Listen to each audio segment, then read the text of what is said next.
How'd you buy them? It wasn't fun with me. We use them against me. It's like buying 80 bullets. Quit. Ow, damn it. How much are these at Albertsons? 2 for $2. 2 boxes. Like $1 box. Yeah, but you know how they do. Marketing. Yeah, I always 2 for $2 when you're drunk, you go, I guess I could get 2, buddy. That's the rule. I was drunk and in line. I went, why were you shopping when you were drunk? 7 pops. Damn. Well, because it was 11 o'clock.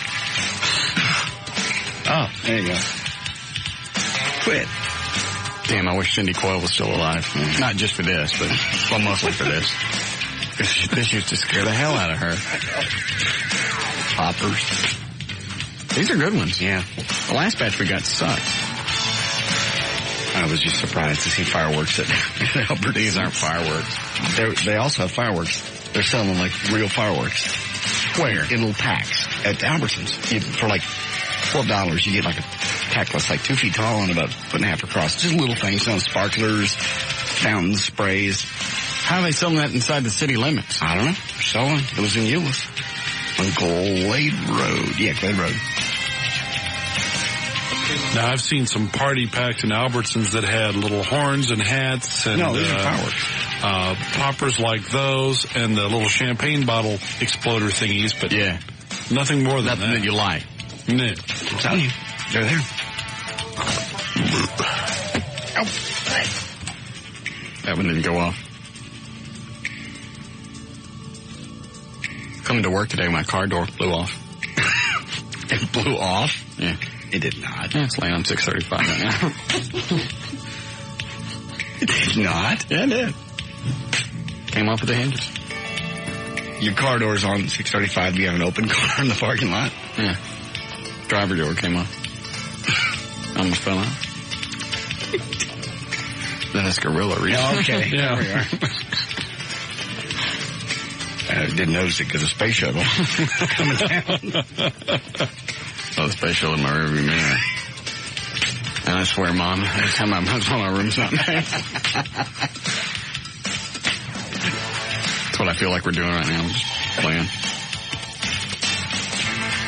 All right.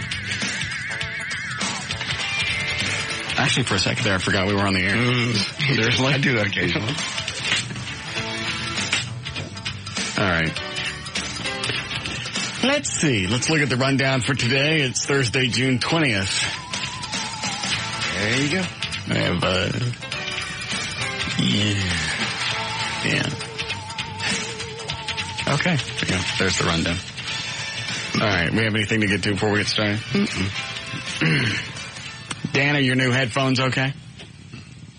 They're fine, thank you. Just want to make Just sure. lovely. Make sure that my buddy is enjoying his new headphones. Very soft and cushy. And I checked them thoroughly before I put them on. They were still in the box. I checked them thoroughly before I put them on. Okay.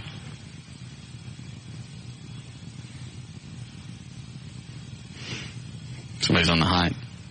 I'm waiting to see who it is. Dan just grabbed it. May I just take this opportunity to say No. What It's was it? not anyone for us. Who is it? Someone calling for someone on another show. Really? Mm-hmm. Hi, who is this? Hello? Hello, is this Pugs? No. Who is this? This is Metropolitan. I was trying to reach Pugs. Yes. What were you calling regarding? I was calling regarding a phone that he left in a limo. Phone he left in a limo. Okay. He's not available right now. Okay, thank you. All right, thank you. Dan? Yes. Find Bob McNeil. Mm-hmm. Tell him I want to talk to his ass at 7 o'clock. Straight up. Okay. Thank you. Now, you'd like to take no, this moment? I've thought about it. I'm not going to now. Why? I had time to think. Thank you. You just saved me from myself. What were you going to say? Nothing. Nothing. You want to turn the mics on? News. I'm ready. Or give me the audio. No. Thank you.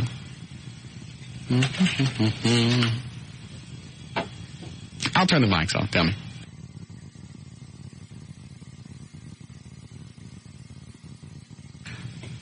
Don't bring it up.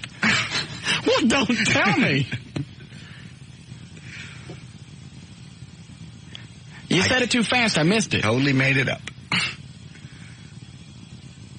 Oh, I know. Okay, yeah. I got it now. All right. So you made up the story of... news. You made up the story about the skid mark? What? Well,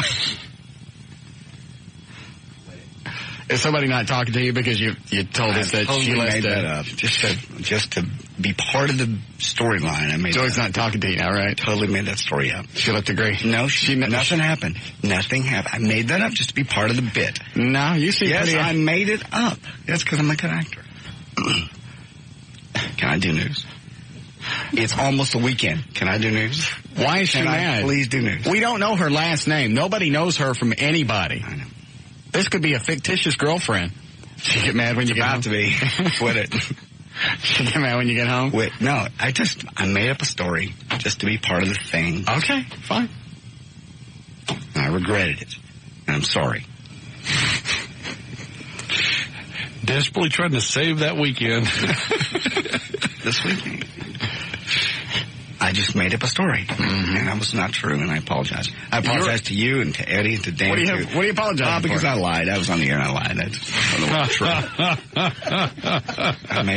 That's where we were going, and I thought that would be funny if I told a story like that. Oh, listen, I think Joy's on the phone. Stop it. Don't, Russ, please. Honestly, don't. Please don't. I'm asking you nice. Oh, she's in the bathroom. Please quit it. Stop.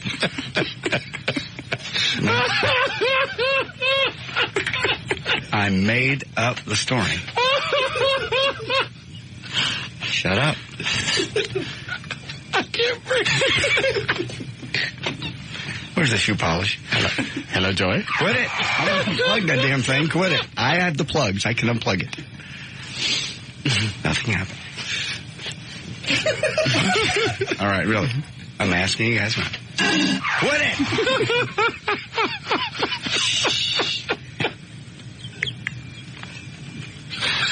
it! That was good. What did she say? Nothing.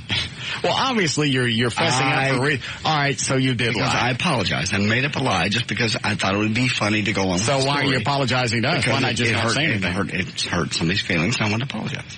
I'm being honest. So you swear she didn't leave a The only time she's been there is to help me move. All she did is help me move all weekend. And she didn't leave? She didn't leave? She's never in her whole life, in all the time I've known her, that's what's weird. She's never taken a drink in the house. In her life. Never. Not in mine. Somehow she holds it. Well, she's only there Saturday, Sunday. That's long enough to leave a skid. I'm telling you, she's never done it. That's what's weird. So I totally made that up, and I apologize. I shouldn't have lied. She must have crawled up your ass. No, not at all. Let me turn the mic I just thought better of it. Tell me. Okay.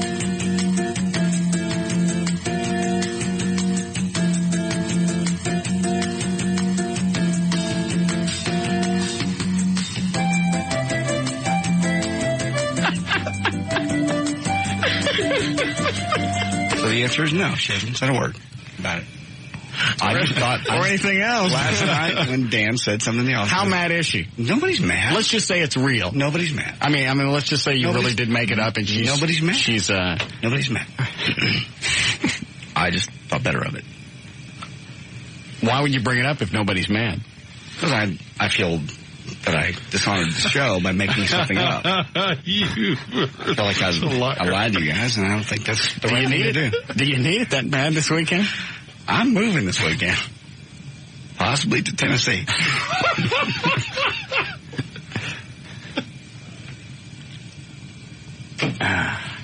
Will she be moving as well? Stop it. Okay. I'm asking you. Oh, thank you. Of all the things to get mad about. She's not mad. She's not mad. It's just, I feel bad that I lied. Okay. Can we start? Sure. Thank you. Was it a continuous long strip, or was it kind of broken up? There was nothing, honestly. All she did was take me out to dinner for Father's Day and help me move. And she packed. I slept in Sunday morning, and she packed half my apartment. That's all that happened. Honestly, that's the truth. Mm-hmm. And she never used the bathroom there? No. Nope. She did pack half my apartment. That was weird. And your toilet? No. Not. I'm going to unplug it. John? Quit it. Lovies. Stop. Go ahead, you're on the air. You got to call Joy. Need to get to the bottom of this one. Stop it. Yes, we need to get... Quit it. Oh, man, stop. He's got to get to the bottom of this one. I mean, this has just gone too far. Yeah. If he can't handle it, we got to lock him in the closet. Just... Give Joy a call. Yeah, you know. Seriously, this is important. No, it's not important. Yeah, it is. I just felt the need to come clean. Stop it, Eddie. I'm like your toilet bowl. Stop it, Eddie. Damn it. This is going to be 2 weeks. When did she stop talking to you? She's not talking to me. That's not the deal. I'm going to do this all day. I'm telling you I'm finally coming clean. I'm telling you the truth. You never do anything like that. This is bull. No, it's not. This is very radio shticky. It's no shticky. Yes, it is. You don't just bring up something I like. Can we just drop it? We lie all the time. Can we just drop it? No. Not until you tell me what's really going on. Nothing's going on. Okay. Do you understand? The more we talk about it, the worse my life is going to be. Yes. Can we just let it go? If you'll just tell me, then I'll stop. I just made it up. Okay. We've been in there 10, 15 minutes tops. I don't live there yet. Okay. I just thought it would be funny to say. Obviously, she thought it would be funny to do. No, she didn't do it. Well, then we'll just start news. Thank you. Oh.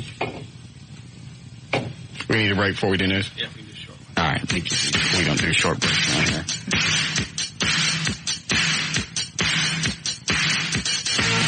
More of the Russ Martin Show coming right up.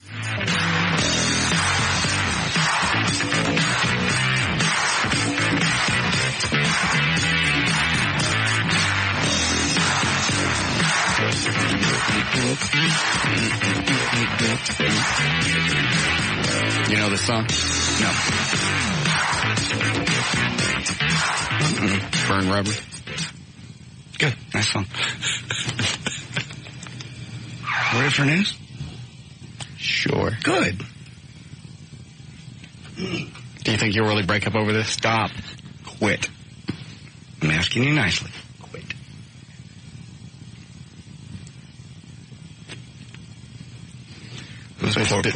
Poor judgment on my part. There's an email from a guy in here. Good. It just says, stop it, I can't breathe. And I won't be able to this weekend. I was trying to make it better, and obviously I've made it worse. I can't really believe this is an issue. It's Nobody knows her. I mean, they know her name, and that's it. Nobody knows that name is her. I know. When we go out in public, though, she's standing beside me, so she's like, that wasn't a good thing to make up. Like, well, if you wouldn't keep taking her to appearances. Yeah. Daniel, I don't need your help right now, yeah, please. Actually, Dan's got another good point. Well, you're not supposed to take dates to appearances. She only goes to the freebies, the ones that I'm not getting paid to go to. Okay. Is she coming Saturday? I don't know. Probably not. We're getting paid for Saturday. I'm guessing. Are we? Isn't that what Rob told you? Rob told us we're getting paid for the film party, too. I don't have to get paid every appearance I go to. Obviously, I don't either, because I came to the film party and stayed the whole night. Mm-hmm. But it was fun. I had a blast. It was one of our best showings yet, I think. Yeah, that's the best time I've had in a long time. Yeah. I'm thinking about when we do the white trash party to have a foam area. Yeah. That was just cool. It was. And then when, we got to get a keyboard player.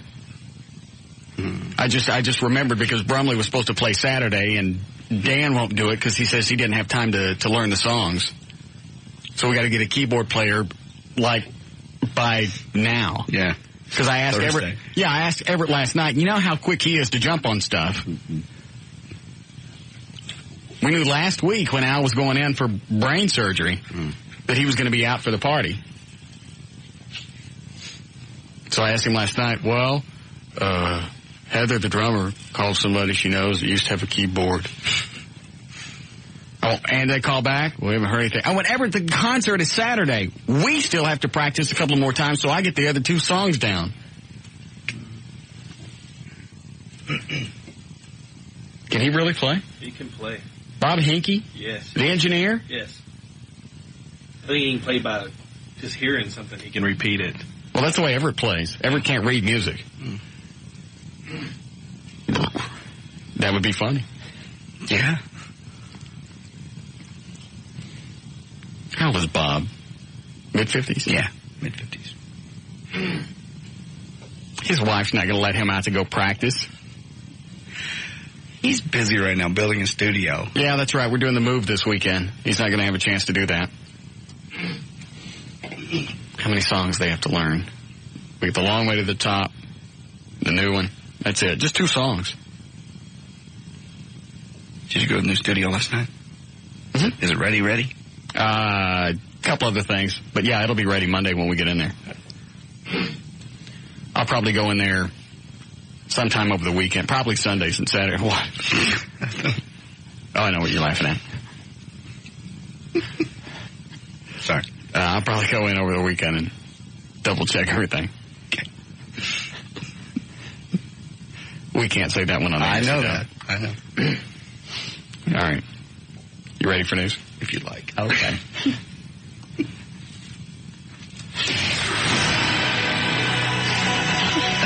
Sorry, just remembered that. Yeah. All right. What, Eddie? Can you tell me off there? Why? I don't know. It just seems funny. Oh, it is funny. Yeah. Yeah, I'll tell you.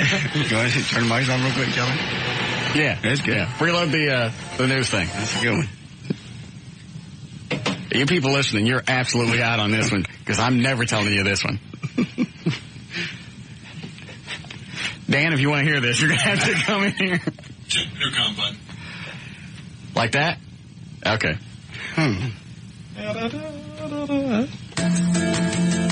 We'll be right back.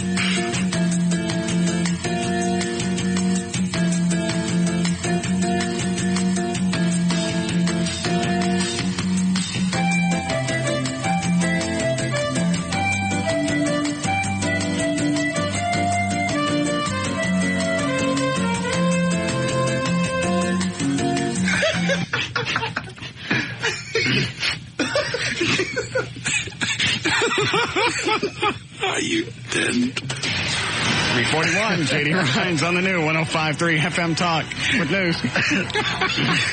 Thank you, Russ. Afternoon, everybody. News brought to us by the Big Dog and by Wells Fargo. Talk with a Wells Fargo banker today to find out how easy it is to get your checking to the next stage. Wells Fargo, the next stage. It is Thursday,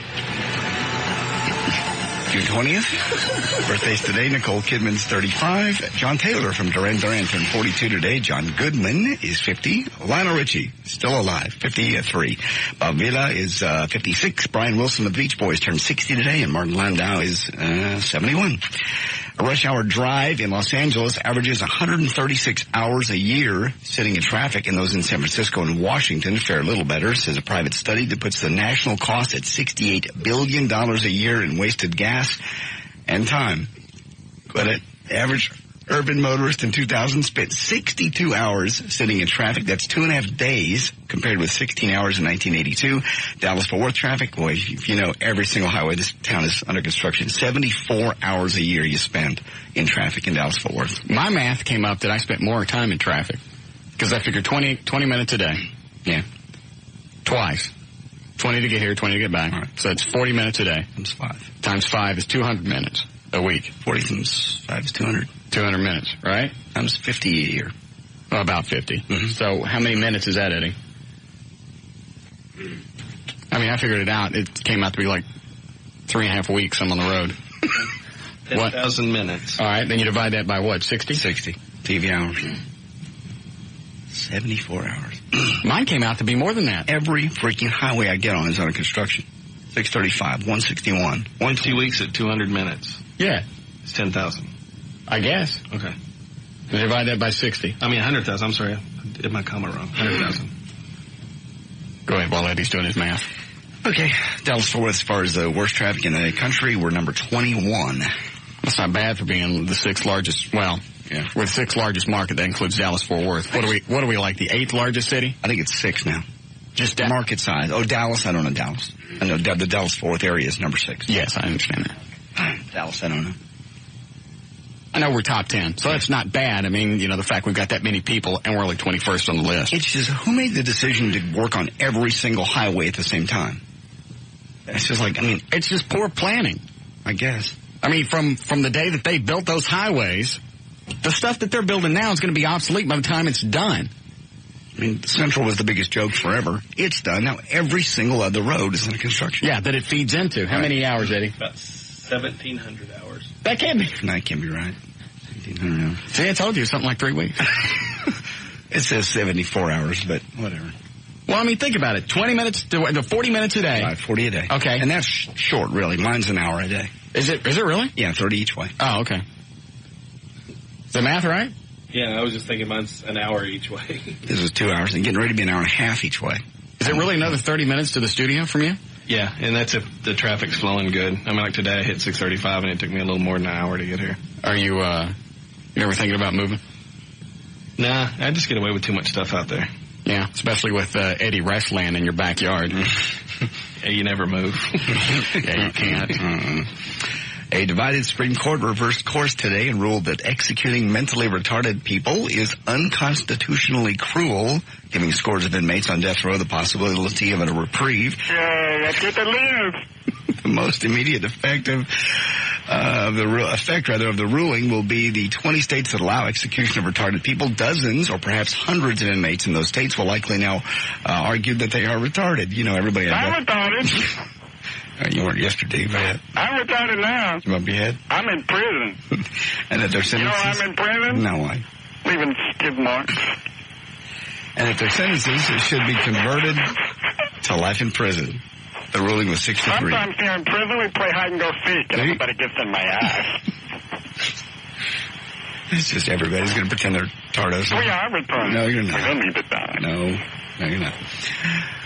Sometimes we make special chocolate pudding.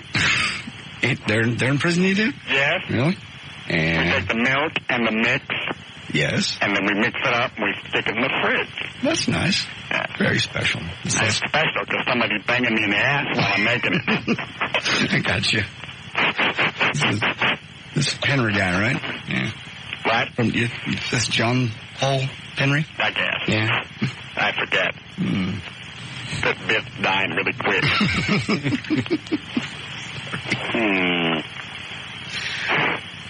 I don't have anything else written down that looks funny. Looked funny last night. Sometimes there's a joke. Yes. I tell Pyrone's in the wrong hole.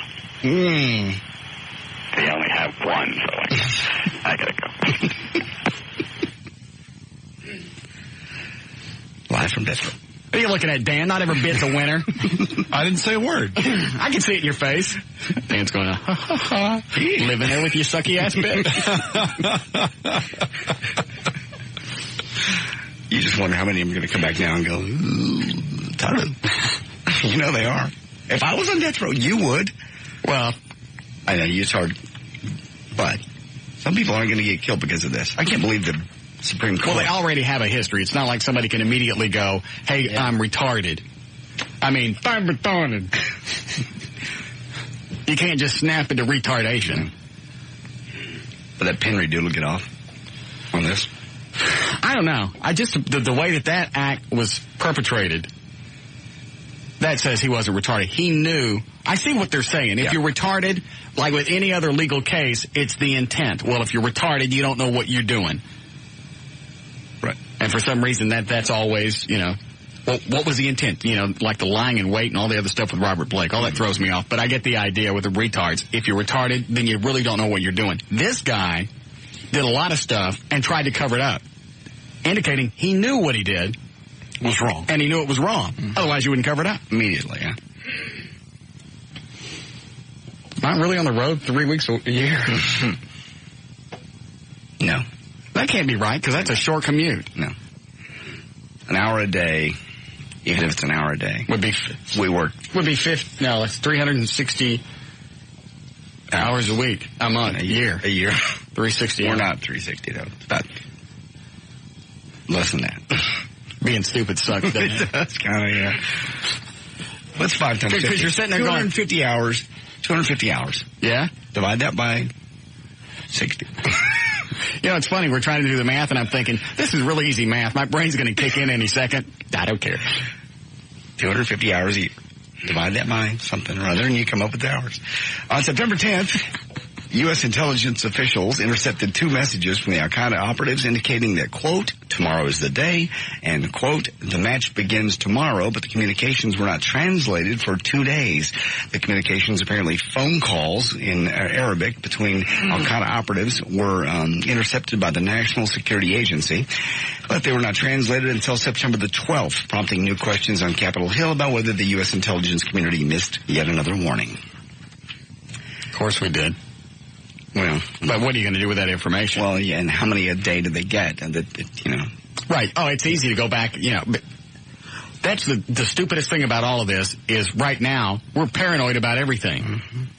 Had September 11th not happened, nobody would give a rat's ass about that. There's some guy in some room reading stuff going, right. Tomorrow's the day. Well, why didn't you do something?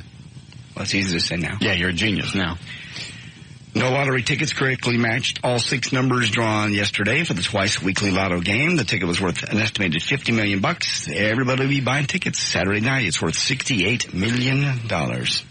Former Department of Social Services supervisor pleaded guilty in Syracuse City Court Wednesday to charges of public lewdness. Ronald W. Castle Sr. pleaded guilty before the judge on 3 counts of public lewdness, second-degree criminal nuisance, and second-degree harassment. He admitted that he had masturbated into the coffee cups of co-workers. Castle was arrested in January after a surveillance camera that had been secretly placed in the office caught him when one of the victim's cubicles early in the morning. What was the reason for reading that story? This is a story I just read. This guy just doing that to his co-workers. All right, go ahead. Okay. In the next few weeks, the producers of Sex and the City might need to get creative to cover up the Sarah Jessica Parker's growing belly. According to the pregnant star, Parker and hubby Matthew Broderick learned a baby was on the way after the HBO series had begun shooting its 5th season. When Parker in April told her boss that she was pregnant, they quit filming for a few weeks, then resumed and decided to write it into the storyline. Bill Cosby is blasting the Osbournes. It doesn't spare Ozzy's kids, Jack and Kelly, in his angry outbursts. He says, quote, let me tell you something about Ozzy Osbourne. First of all, you, the media, need to stop with this Ozzy Osbourne. This is a sad family. It's a sad case. That's what he told Access Hollywood.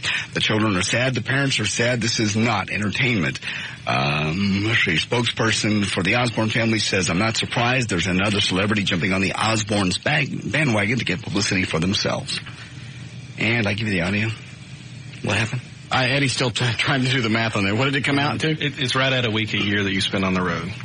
Well, that survey, the JD said it was an average of what, 64 hours? 74. 74? 74 hours, which is... If you spend 40 minutes... Well, how could I be over? That's got to be one of the shortest commutes there could be, 18 to 20 minutes. I believe the survey was... I haven't looked at the story, but people are calling in saying that that's over... The survey is above and beyond normal. Over your drive time? Yeah. Like wasted time? Yeah. I don't know. I'd have to look at the story. Rush hour drivers in L.A. spend an average of 136 hours a year sitting in traffic. And so maybe they're not... Well, maybe they calculate how long it should take without traffic, and this is how much wasted time that is. Because that doesn't make any sense. Yeah. Yeah, because if you spend 40 minutes a day... That's 200 minutes a week. Yeah, 200 minutes a week, and then divide it out. All right, so my math was right. Because I came up with, I don't know, like 166 hours or something like that. Yeah, 165. Yeah, that's what I got. Yeah, maybe it's above and beyond. Okay. All right, cut number 1 here. Minority Report comes out tomorrow. Cut number 1, Tom Cruise was asked if he's surprised at how well his career has gone. I mean, I am surprised, yeah. I'm surprised at how well things have gone. And you always still want to keep pushing and see what's going to happen next. But Did you steal this from somebody? Nope. Okay. Westwood 1. Or you work, and I think it's the same as it being a painter, a writer, an actor, that you start to gain a confidence in your work. And yet, every time you go to do it again, you have that thing in your stomach, you know, you get nervous beforehand. I like that nervousness. It's not fear, it's excitement. So if I steal it, it's got music underneath it. Normally if I steal it, it's got music underneath it. Sound like there was a jet or something in the background. Yeah, sometimes they interview these guys like on the set. Well, it's funny because Gary Kogel was interviewing, and there was like really some loud background noise during the segment where they're talking. I think he gets those electronic press kits and pulls stuff out and pretends he's talking to them sometimes, because the quotes are almost identical to what we get from Westwood One. Yeah. That's where they send out just an interview and you just cut it up? Yeah. I asked him blah, blah, blah. You cut yourself into that. So, Tom, are you surprised at your career? Angle cut. You know, the other camera. I think he really does a lot of those. Well, he does. A lot of real interviews. Yeah. Maybe these are just so pat answers. They're pat questions, you know, just regular. They just answer the same thing. They may hand out a list of questions that they're allowed to ask. Ooh, not for Gary Kogel. He asks the deep questions that everybody wants to know. Probably. Yeah. Number 2, Steven Spielberg was asked, who directs this movie, why he's excited to finally have completed his college degree. It was important for me to do it because my kids were already talking about not wanting to go to college because I didn't, and I did well without having a degree. And my kids, some of my older kids, were beginning to talk like that, and that scared me. And also my father, who was extremely upset with me because I didn't finish college, even though that Sid Sheinberg and Lou Osterman gave me this contract. And I said, Dad, many kids go to school to get a job like I'm being offered 2 years prematurely. My dad didn't sit well with him for many years. So That's fascinating. Go ahead. Okay, number 3 is there's a scene from Minority Report with Tom Cruise and Colin Farrell. Actually, looks like it's going to be kind of cool. It does, yeah. Future, where you get busted before you kill somebody. They know what you're going to do, and they come and arrest you before you kill somebody. So they go back in the past? No, it's current. They're looking into the future, like you're going to kill a girlfriend in 2 days. So they arrest you now? Yes, they arrest you now. You don't go into the future. They see in the future? They see in the future. Okay. Right. Yeah. You ever get any false positives? Someone intends to kill his boss or his wife, but they never go through with it. How do the precogs tell the difference? Precogs just see what you intend to do. Only what you will do. So, Tom Cruise, Colin Farrell, and directed by Steven Spielberg. Cool. It won't be too bad. All right, come out this evening. News and information brought to us by Moose and Vinny's. I'll see you there tonight from 10 until midnight. It's the Bod Squad Bikini Contest. A lot of fun last time. You can register for T-shirts, hats, more. I will also have tickets if you want them for the second anniversary party coming up June 22nd at the Texas Motorplex. We'll see you at Moose and Vinny's in Arlington this evening. There's news and information. I'm J.D. Ryan on the Talk That Rocks Texas, the new 105.3 FM Talk.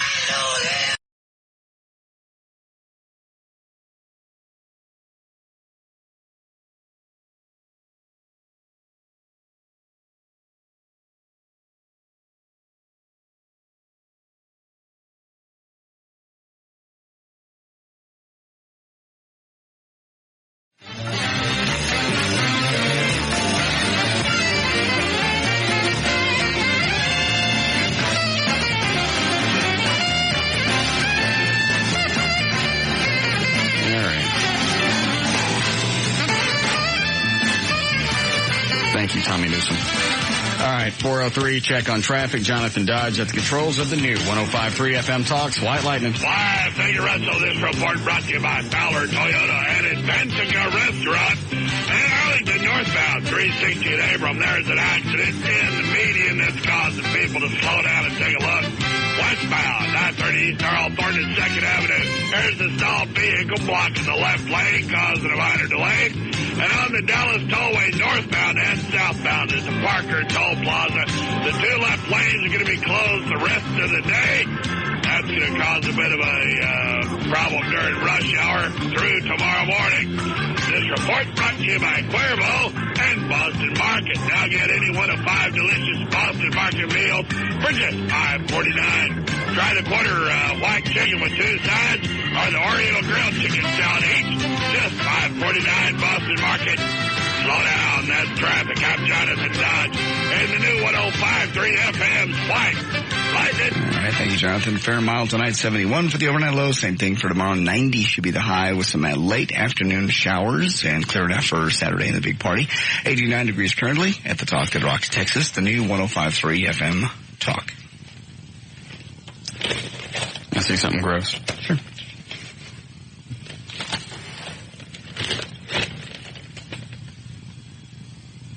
What is today? Almost the 20th? 20th today, Thursday. Are the movers coming today? Tomorrow. No, well, Saturday. They're moving all the business stuff Saturday. All right, so I got till Friday night to get all the rest of my stuff back. Correct. All right. What paper? This was Sunday. This was like 3 weeks ago, something like this. Mm-hmm. Let's look at the picture of the guy. Okay. Oh, my God. You didn't see that story? No. Listen to this.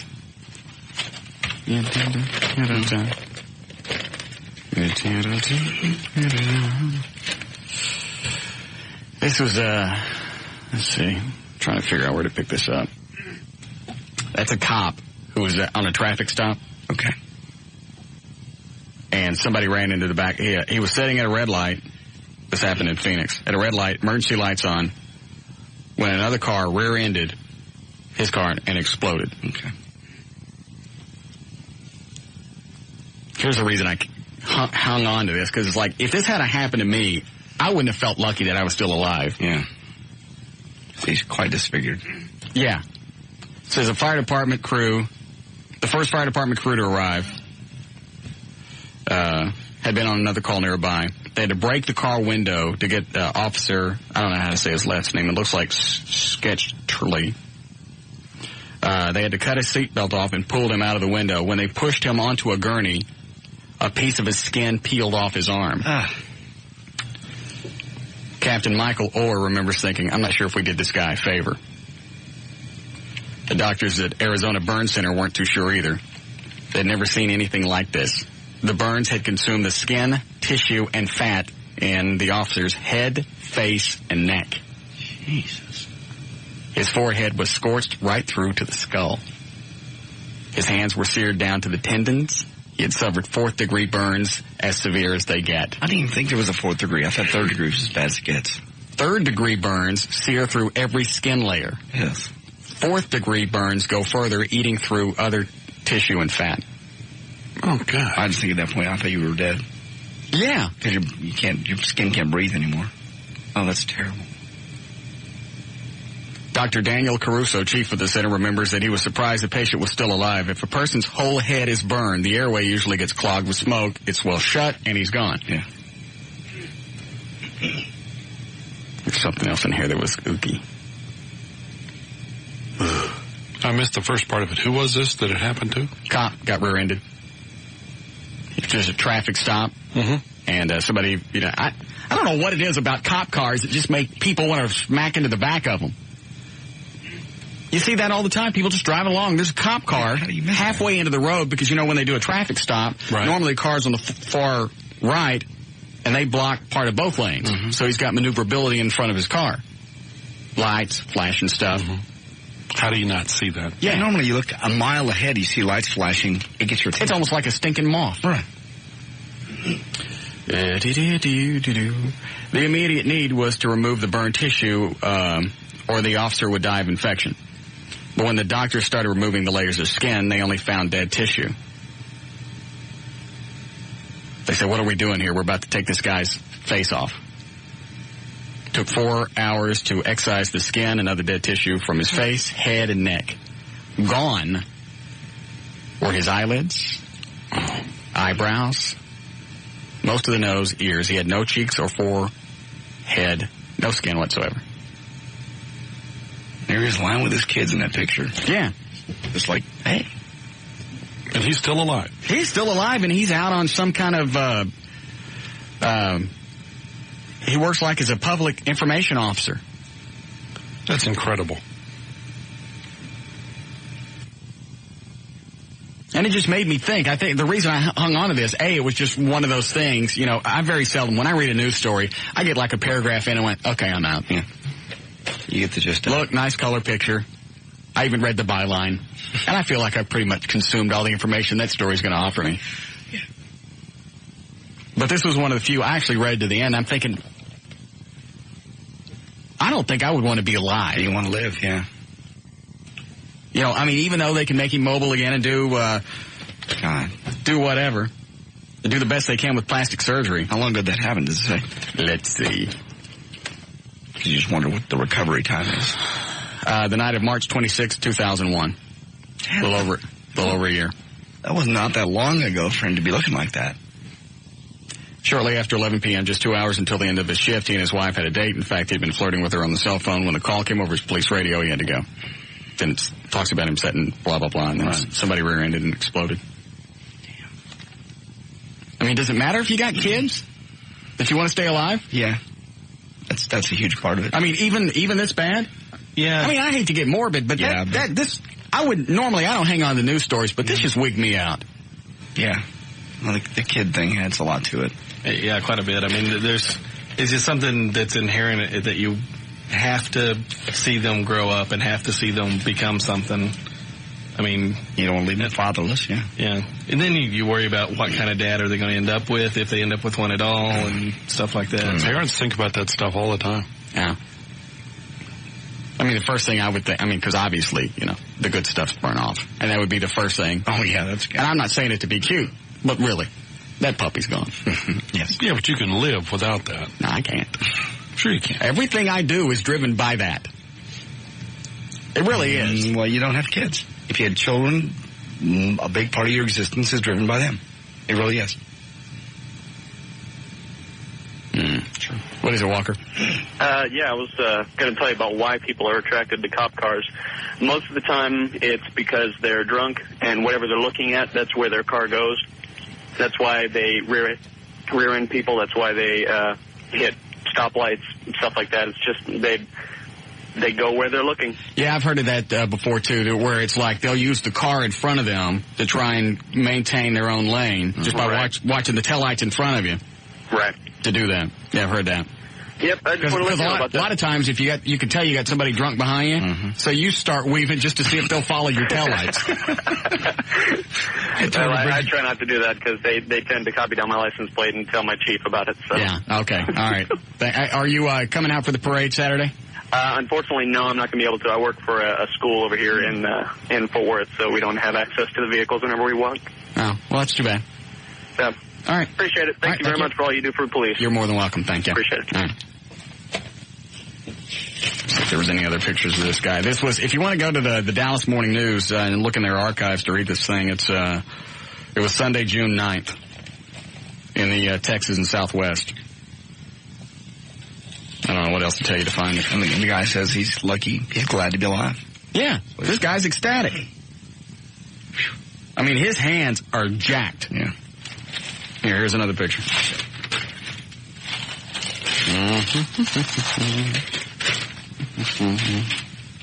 Oh, God. He just melted. I really don't know how you stay alive, because obviously part of his internal organs cooked. Yeah, have to be. When you're pulling somebody out and skin and stuff starts just coming off as they pull him out. It's like something out of a movie. It didn't look real. Hold on, Tim. Yes, Darlene. Yes. Hello? Yes. Is this Russ? Yes. Okay, Russ. That article that you're telling about that guy? Yes. If you read it completely to the end, it will tell you that the good part must not have all been gone because she's fixing to have a baby, his wife. Oh, really? Yeah. How could everything burn off but his weenie? Well, I don't think that must have burned off. I think it must have just been the upper part. Maybe it got just his upper body, yeah.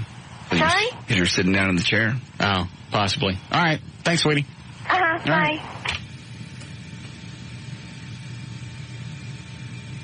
I still don't know if I would want to go on. I mean, that's not horribly disfigured. That's grotesque. Yeah, that's brutally disfigured. And you feel bad that happened to somebody that was, doing a good job. It's not like it happened to some a-hole that was running around and had it coming. So many people have it coming. Yeah. Why can't stuff like that happen to ex-girlfriends? And ex-wives. They don't get the exploding cars. Bitches. What is it, Timothy? Hey, man, you're always talking about wearing a condom, and you wear a condom 100% of the... Come on, man. You can't wear that all the time. I think we got a subject change. Fire to sex. Hold on. Hold on what, Dan? I'm sorry, I was answering a call at the same time. Oh, you confused me. What? Dude, you're always talking about wearing a condom 100% of the time. Yeah. You don't have to do that. Yes, you do. No, you don't. Yes, you do. All right, tell me why you don't. Well, how are you going to... She's going to think you don't trust her or, something. Come on, man. No, she's going to think you're smart. Either. No. I had a chick one time, just like back in the mid-'80s, got up, got out of bed, went, how do we go to a burn-up cop to you and your condom? Anyway, I get up and go to the kitchen. It's where I kept the condoms at the time. Yeah. And I came back, and she says, what's that? I said, it's a condom. She goes, I don't like those. And I sent her home. Mm-hmm. Because if she didn't like it with me, she didn't like it with somebody else. And there was going to be some guy along the line stupid enough to bang her without a condom. I had a chick say she was allergic to latex. So I went, well, that's all I have. Yeah. Oh, but come on, that's one single situation. Come on. What do you mean? You can't tell me that all the time. Yes. I don't know how old you are, but come on, you slipped. I started using condoms right after I thought I got a chick pregnant when I was in teen. I was using condoms before AIDS came along. Man, all you do is pull out. It's that easy. Well, you can't pull out and not have the crabs or stuff jump on you, because they can jump. Oh, come on. Or AIDS. And you know what? It's not because the pregnancy, because I've been fixed. I don't want an STD. But if it's a porn star, they're tested all the time. Probably. Still condom. I don't buy that 100% of the time. You can't expect to do that. Well, get ready to write a child support check for the next 20 years. Because it's going to happen. It's going to happen. You just pull out. You don't just... Jesus. I dated a chick. She was 27 at the time. Right. Old enough to know. Better. And she thought you could do the pull-out thing. Well, there's no problem. You know when you're pumping, when you're hitting that thing, when you're hitting her, things come out ahead of time. Maybe on you. No, on everybody. Oh, come on. And it takes one. Here's what I want you to do right now. Go to your mantle and just clear that off and make room for all the Father's Day cards you're going to end up getting, because you're going to get a bunch of people knocked up. Oh, man, come on. Seriously. She did. She looked at me, well, we should just do it and you could pull out.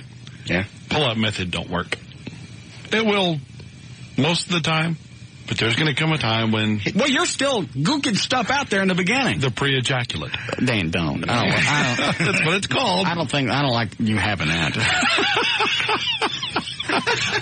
We all have it. I don't like you having it. It's something that you... And knowing that yours does that. I like to think about mine, and that's about it. That's what makes your shorts sticky after a really exciting day. You stop. I told my kid, there's 20 million in there in every little dose. It takes one, just one. They don't care. They think the odds are against them. That's why. It's like people that buy lottery. No, it's the opposite of lottery. Never mind. Odds are the same. It's now funny. You confuse yourself. Yeah. Well, I'm trying to think, can I get myself out of this? Nah.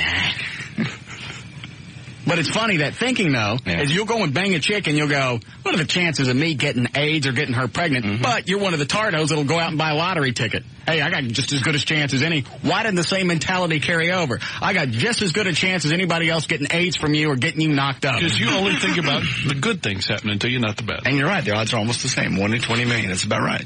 That's funny. Yes, Ronnie? Russ, buddy.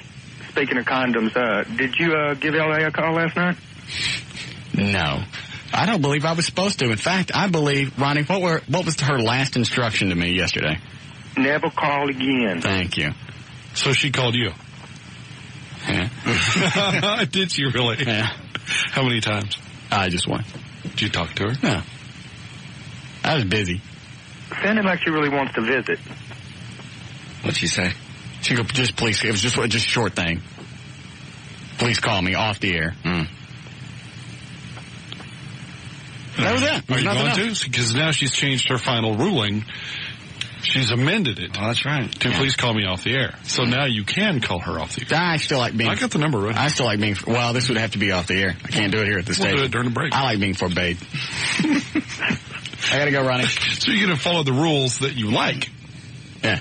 I've covered everything. I already told her it's not a good idea to come. And, here's the other thing is I've been getting emails from people that I know wanting to know if this is a bit. Oh. Me too. I got people who have called me and go, ew, how much of this is real? Oh, real. Why would they think that's a bit? I have no idea. Just because it's really kind of, the average person doesn't have access, much less a relationship, much less an argument with a porn star. Honestly. That's the kind of stuff fantasies are made of. You watch the videos and go, me and myself with her, she loved me so much we have a big argument. That's right, then I'd get rid of her. Every guy dreams of that. Well, but when guys dream of doing porn stars, they don't dream of banging Elmer Fudd. No. That's part of it. She doesn't look like Elmer Fudd. No, but when she doesn't talks, have to talk. She does. You can hear her when she gets on the phone. She does that little in the background. Yeah. She's sweet. I like hanging out with her, but she wants this to be more, and I can't be with a porn star. I can hang out with one and have sex and go do stuff, but that's going to become more. And I kind of got attached to her a little bit when she stayed those 3 or 4 days, and I knew this is not something I'm going to want, because this is just fraught with problems. I got enough problems with chicks as it is without getting one that's a porn star. I'd love to go, you know what? Let's just be hump buddies. But it's going to turn into more of that. And it might turn into more than that with me. I'm not going to lie about that. It's funny that she threw that up to you. That same line every chick throws up. Well, you didn't mind hanging out with me when you were screwing me. That's because you were giving me sex, you stupid bitch. She actually used that line yesterday in the argument. Well, you didn't mind when we were screwing. Yeah. That's because we were screwing. Yeah. That makes everything okay. You didn't mind hanging out with me then. No. Well, the other guys weren't banging you. Yeah. It was me. I caught you at an off moment. A little neon sign was flashing. What? Vacancy. Vacancy. When you're on the set, no vacancy. No vacancy. No vacancy. No vacancy. Get it? Flashes left, right, and then at the same time.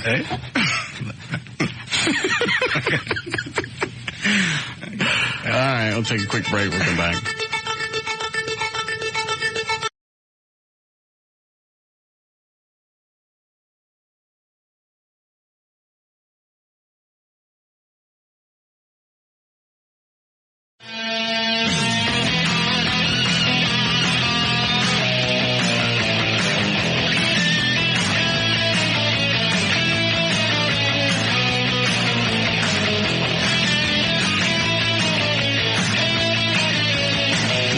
About the time you think they're really smart and they're almost human. Yeah. They eat their own vomit. Yeah. I used to have a dog that would eat his own dookie. Oh, you're the dumbest dog on the planet. What are you doing? Look at that. More food. Just when I was getting hungry. How convenient is that? I was a teenager. I got a Kroger right underneath my tail. I had to clean up the yard, so to me it was like saving me work. I didn't mind. Yeah, eat that. Yeah. Yeah. That's a German Shepherd. Dumbest dog I ever saw in my life.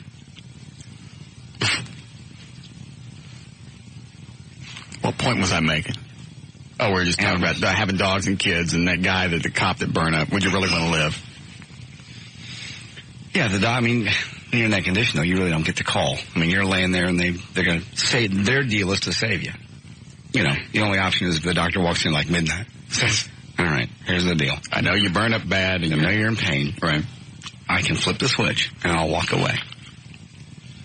And just blink your eyes if you're ready to go. You know. I get the hiccups anytime. You take my okay, there you go. Dead. But I guess Eddie was right. You know, you got kids. That's your driving force. Yes. Since I don't have kids, I don't have a driving force. As much as I like to think about Abby, you know, being my kid, even though she eats her own vomit. What is wrong with dogs? I don't know. Do that. Cats don't do that. I think cats... Well, they do the hairball thing. I know, but that's just from licking themselves. Yeah. They don't specifically go and find hairballs to eat. No, cats hawk it up and then go, look, see what I did? Yeah. Boy, I made it for you. Pick it up. Show your name on it. Is that hairball? You know what you are? Welcome. Yeah, cats sort of have that attitude. Gift. Left you another one on the sofa. Yeah. Gross. Happy birthday. Yeah, I was walking through the bedroom today and something made Abby sick and she's laying in the bed and then she's, I'm going, what are you eating? Oh. Yeah. You could not have told us that. She's good at cleaning up her own messes. That's the only way she knows how. Well, did that instantaneous shudder. We had a dog one time that we left the styrofoam out in the backyard from a refrigerator that we got or some TV or some dog ate all the styrofoam. Oh, no. There's nothing funnier than dog grunt when styrofoam all through it. Yeah. Then there was a dog that ate the Mrs. Baird's wrapper. Yep. And it came out. I know. Came out her ass. Yeah. But not all the way. Not all the way.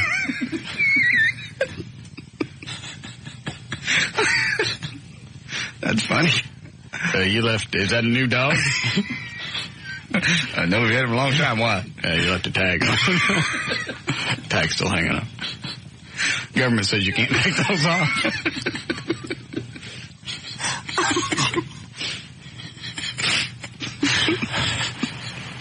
What is it? It's moments like this, it still shocks me that hundreds of thousands of people listen to this crap. Yeah. Daily. Well, what is Victor? Yeah, Russ. Yes. Earlier you was talking about you don't have condoms you don't have sex without using condoms because of the disease factor, right? Mm-hmm. Okay. How do you factor in the disease factor when you go down there to have lunch? I don't do oral sex. You know that. Brothers don't like oral sex. I'm talking about you. You ain't never had no fish. Me? Yeah. Nah, brothers don't like to eat fish.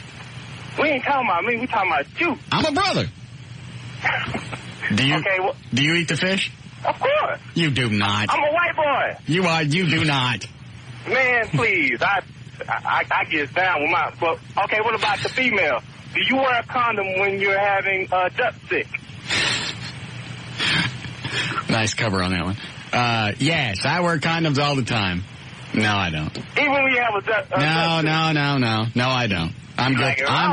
I'm guilty of that. Okay, that's all. I just want to know. Yeah. I don't have a good defense on that one. Sometimes you just gotta, throw caution to the wind. So that's not hypocritical. You gotta wear one, when you're doing that, but when you're getting a duck sick, quit it's wrong.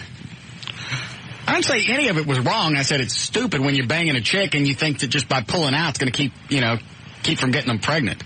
Yeah, that's true. That's true. True that. All right. All right. Peace.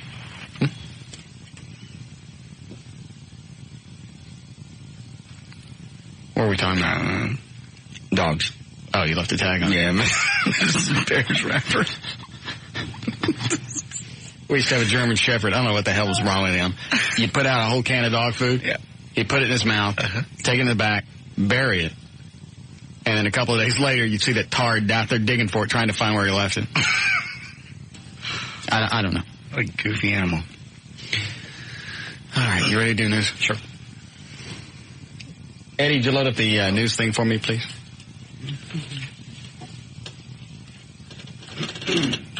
One moment, please. Okay. Everything's been moved.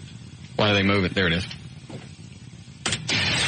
All right, 437, J.D. Ryan's on the new 105.3 FM Talk with News. Thank you, Russ. News brought to us by Smirnoff Ice and by Nextel, 1-800-NEXTEL-9. That's how business gets done. Russell Yates, hold on, I'm dropping my stuff here. Russell Yates says he misses his wife, who's been behind bars since drowning her 4 sons and infant daughter a year ago. He says, quote, basically she spends 23 hours a day in her cell and no one who loves her is there to comfort her. Mr. That's Yates. what happens when you kill people. Yeah. Is they ever talking about missing the kids or just his wife? Just his wife. Mr. Yates has had little time to grieve the loss of his children. He spends his free time learning about the mental illness that consumed his wife. Her husband wants to ensure that her quality of life makes it worth living. So that's what he spends his days doing. They say he's living in a camper outside the jail or whatever. What does he do for money? No clue. Did he work for NASA at one point? He did. Maybe he still does. He just travels back and forth. I don't know. I still think something's weird there.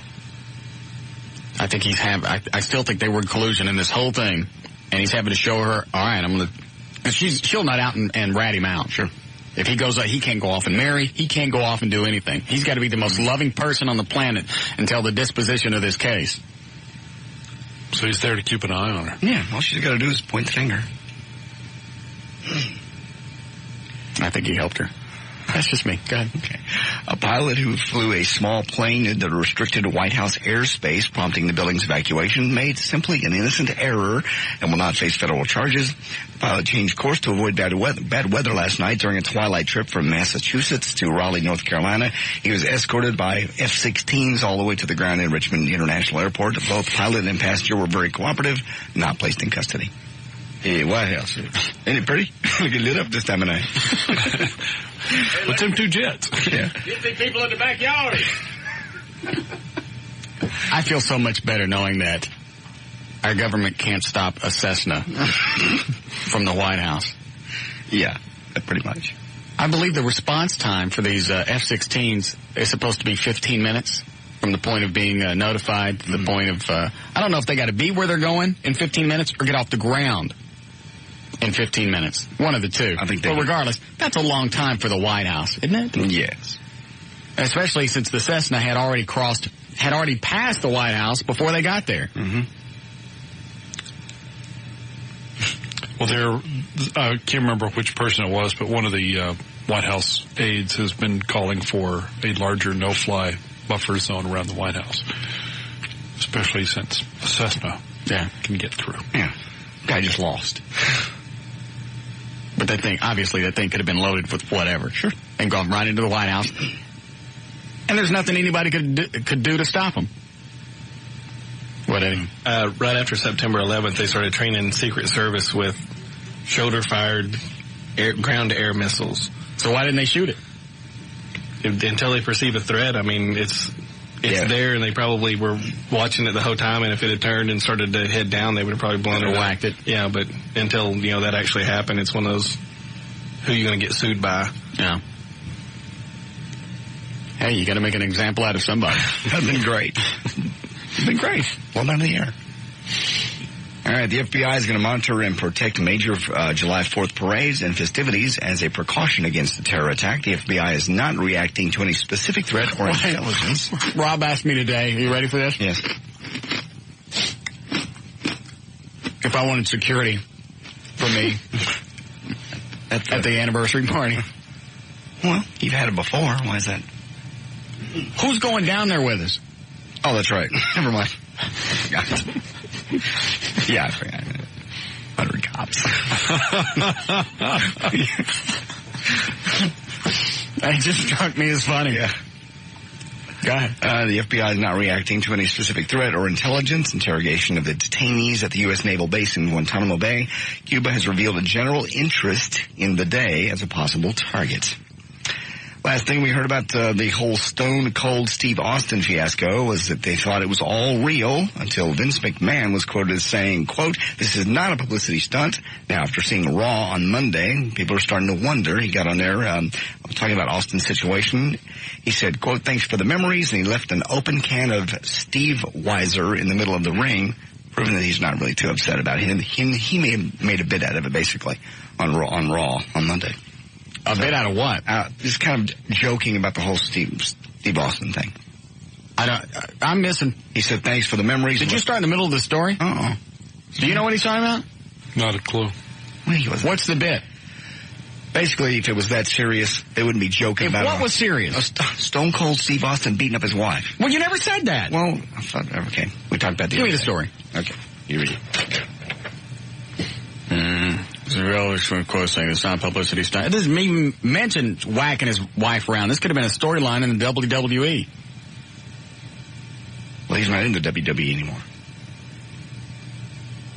But you just started the last thing. The whole thing was a fiasco. We thought it was real. Is it real or not? I don't know. Now we know it's the wife beating thing. Yeah. I don't know. Does she have the 2 black eyes? I did never see her. But he's making fun of it on TV is the point. You'd think if it was real, they wouldn't bring it up on Raw and make a storyline out of it. I don't see in here. I miss a part of the story because I don't get what the hell you're telling me. What does the Steve Weiser have to do with any of that? That I don't know because I don't watch. But the point is he got on television and made a bit out of the whole. So he talked about beating his wife on TV. Yeah. All right, that was the part I was. For the memories. So you wouldn't, if that was serious, he really beat his wife, you think you get on television and make fun of it? I don't know. I don't know why you would work that into a storyline. And he hasn't been arrested. And there's no pictures of his wife. So, I mean, is that really an angle you want to take? Is this career starting to crap? It must. I mean, if you're going to start taking an angle of, I beat my wife because whatever. Hold on a second. Hello, Gary. Hello. Damn. Yes. Is this 105.3? Yes. The reason that they were making fun of it is that was taped before the Stone Cold Everything came out. Oh. That's the whole thing. Just thought you'd like to know. Does that explain it? No. All right, I still don't understand. Okay. What happened on the show where Vince better explanation? Better explanation? I have to go. Somebody smarter's on the other line. Bye. Yes, Tanya? Hi. Yes. I think Stone Cold wasn't showing up for certain practices, and so he was picking off Vince McMahon. I don't think it has to do with Steve Austin's wife beating case. Does that make sense? Like, they were angry at him. All right, so I was originally right. This has something to do with a storyline going on with the wrestling. No, it has to do with him not showing up, so Vince McMahon was acting mad, and he was actually saying that... So him not showing up for practice or whatever is part of the storyline. Yeah, it has nothing to do with the other part, which is Steve Austin beating up his wife. That's different. Didn't I say that? Sure. You did, yeah. And other people are confirming that. I'm getting a lot of calls. All right, so okay. Oh, thank you. Thank you, sweetie. The whole storyline was with him not showing up for practice or rehearsals, whatever you want to call it. All right. Good communication skills, John. I'm trying. Better every day. If you're thinking about throwing down a couple $100 to take the family to see Britney Spears in concert, you may want to wait until the next time around. MSNBC says Britney is so depressed over her breakup with Justin Timberlake that her recent concert has been totally lame. People who've been to some of the shows says she's pretty much phoning it in, if you will. Just trying to get through the remaining dates. Getting so bad, she's not even bothering to lip sync some of her pre-recorded vocal tracks. Damn, I don't want to go now. We still have tickets for the concert, right? Yes, we're still covered. Are we going to notice that she's on stage? I don't care. I don't care if she's singing. Me? I don't care what she's doing. Mm-hmm.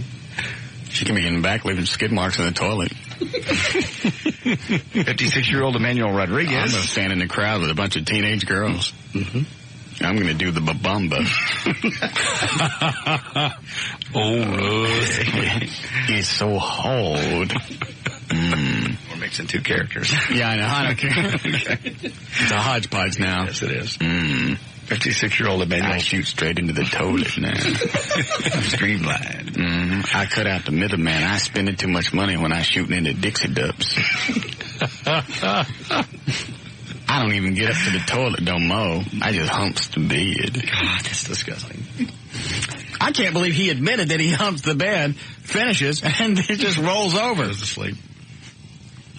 And sleeps in his own crust. And other people's stuff. Quit. 56-year-old Emmanuel Rodriguez of Margate, Florida. He was doing a really good deed this week. It was kind of nice. He was delivering newspapers, saw a little turtle we've all done this, a little turtle trying to cross the street. He parked his van, walked over into the road so he could scoop the little turtle up. A car came by and killed him.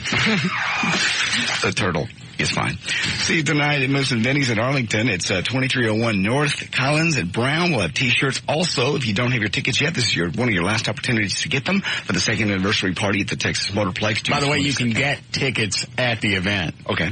Because I'm getting emails going, well, so what if we show up and we don't have any tickets?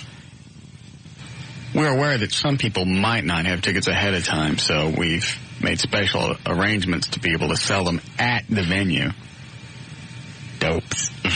Well, don't blame them, because there's been some spots running. Then say what? Some promos that say this is your last chance to get tickets. The only way you can get tickets is at these ticket drops. That's not true. You can buy them at the door. But it's been a little... Well, I think a lot of people, obviously in the promos, the reason they're doing that is so people go, oh, well, I want to go to Condoms to Go and get my tickets or whatever. Mm-hmm. But I think that's going to affect the turnout in the long run of people going, well, I didn't get my tickets. It was their last chance to get free tickets. Right. Yes. That would be the confusing factor. But you can still come. You can still show up even if you didn't have tickets ahead of time. All right. Well, we'll have free tickets tonight at Moose and Benny's from 10 until midnight, the Bod Squad Girls Bikini Contest, and more. There's news and information. I'm J.D. Ryan on the Talk That Rocks Texas, the new 105.3 FM Talk.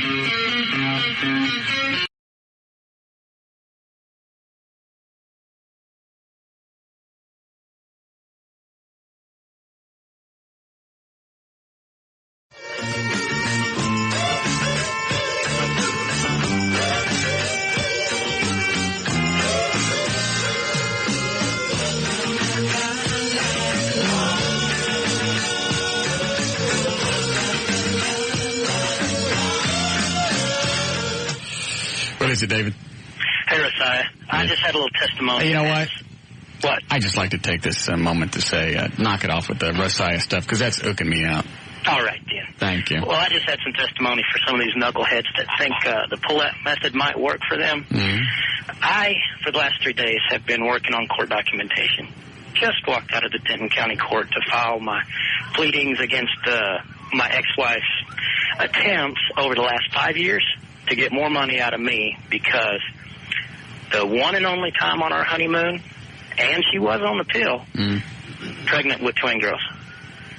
She did a little Andrea Yates thing in between and after. The one time I hit it after that, pregnant with a little boy. Over the last 5 years. What do you mean Andrea Yates thing? She just kept squatting them out? She had a little problem with little craziness while pregnant and stuff like that. So she didn't hurt the kids. She's a little kook anyway. No, she never hurt the kids. Oh, okay. Just me.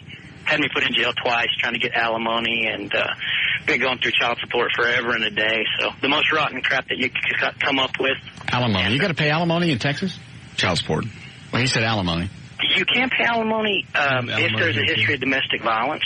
So she basically trumped up some false charges that I kicked her butt, which I should have, but I never did touch her. Yeah. So one of those deals where in Texas, if the chick calls the cops, you're going to jail. So I spent 2 Saturday nights at Lou Sterrett, basically at her trying to get what she wanted. So at the worst. Now at Lou Sterrett, the pull-out method does work. Yes, and they pull out often and put it back in. Yeah.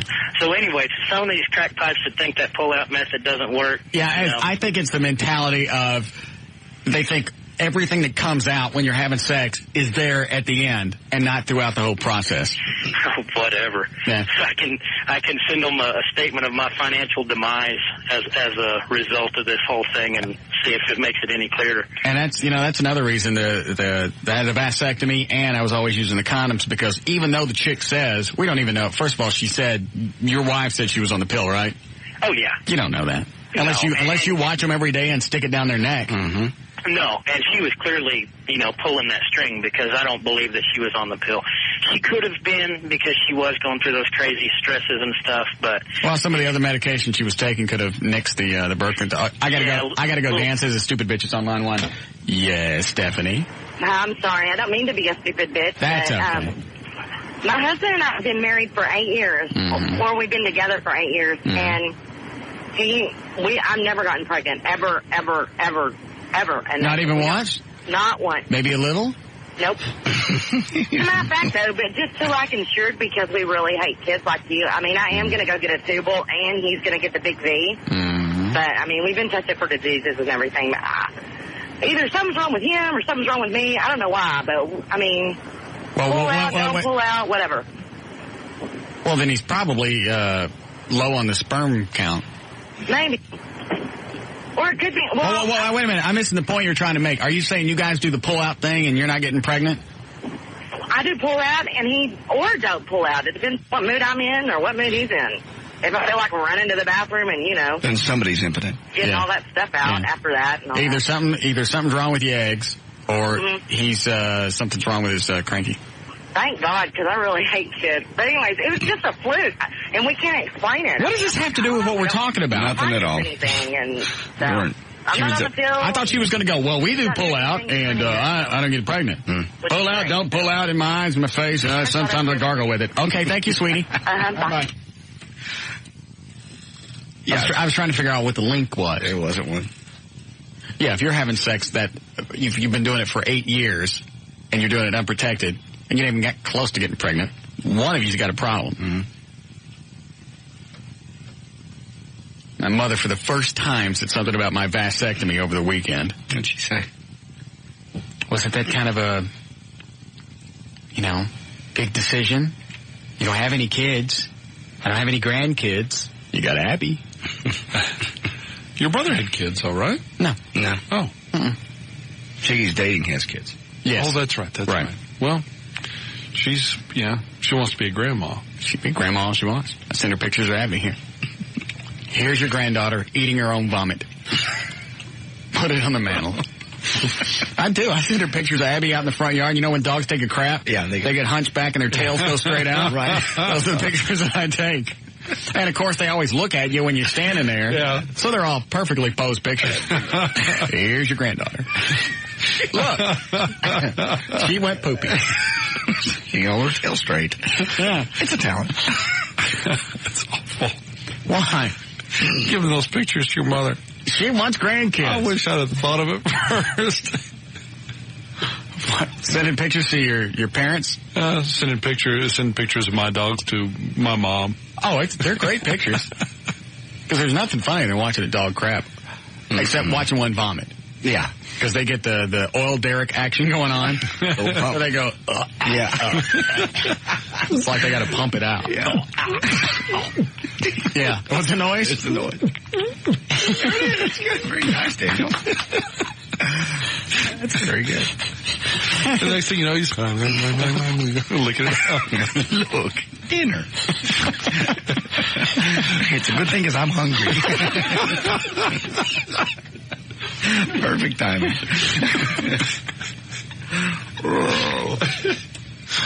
What is it, Jennifer? Russell, I have a problem, and I'm hoping you can help me. All right. Okay, so I'm married, very happily married. Yes. For 3 years. But there's this guy that's, I don't know, I guess he's wanting to date me, and he told me he could teach me how to play golf and things like that, so I'm willing to hang out with him, but he's wanting it to go further, and I've had the conversation with him that... What does golf have to do with any of this? No. The dog doesn't have anything to do with that. It's golf. You can help me out. All right. Please. Well, what does the golf have to do with the story? I missed that. Oh, well, okay, well, I just met him through work, and he said he plays golf and he can teach me. So I was like, hey, okay, sounds great. Now, when he brought up the golf thing, had he been hitting on you before? No. All right, he's using the golf thing to hit on you. No, I don't think so. I mean... I pull out, I don't pull out. Sometimes I stick it in my ear. Yeah, he's using the golf as his way in. But we had that conversation that nothing's going to happen. I'm not attracted to him at all. Well, I thought you said he was hitting on you. Well... Is that what she said? Yeah. He's attracted to you, but you're not attracted to him. Right. But he's using the golf thing as a way to maybe you'll go, well, I spend more time with him. Maybe I'll become attracted. Yeah, he's just using that. He wants to turn into your confidant. Yeah. Are you having any problems? Do you ever confide in him with the problems you're having in your marriage? No, because he's like a recently brand new friend. I mean, like I just recently met him. Yeah, he's hoping she'll eventually get comfortable with him, and then that comfort can turn into something more. So should I mean, I don't want to be ugly to him, but I mean, I've drilled it into his head that I'm married, and he's met my husband, and... That doesn't make any difference. He wants to split your ham. But he says he doesn't. He says he understands. He just wants to hang out. No, he doesn't. Well, he understands. That's what he's telling you. Okay. So, should I be ugly, or should I mean, I don't want to be ugly, but... Why don't you want to be ugly? He's trying to get in your pants and you don't want him in there. Right. You cannot smell that. No, you can't. Yes, I can. I just farted. The wind doesn't move that quick in here. I'm telling you. Okay. It does. Like a little Cessna coming right at your head. My White House. You still there? Yes, sir. Yeah, he wants in your pants. And you've already told him no, right? Right. I mean, he doesn't respect you, so what do you care if you piss him off? Are you working with this guy? We work for the same company. We don't work in the same same office or anything like that. So if you... He calls me every day and is like, oh, I can't wait to hear your voice. And it's just like, crap. God, yeah. I'm serious. Oh, that's disgusting. Yeah, and he's like, he buys me things. He's wanting to buy me a whole set of clubs. And I'm like, no, I don't want to do that. He pulled a slick one on me last Friday and said, you know what, we don't have to play golf. Let's go to dinner. Let the pork. And so, you know. You're just... So okay. We went to dinner, and I paid for my half because... Wait, whoa. You went to dinner and your husband wasn't around?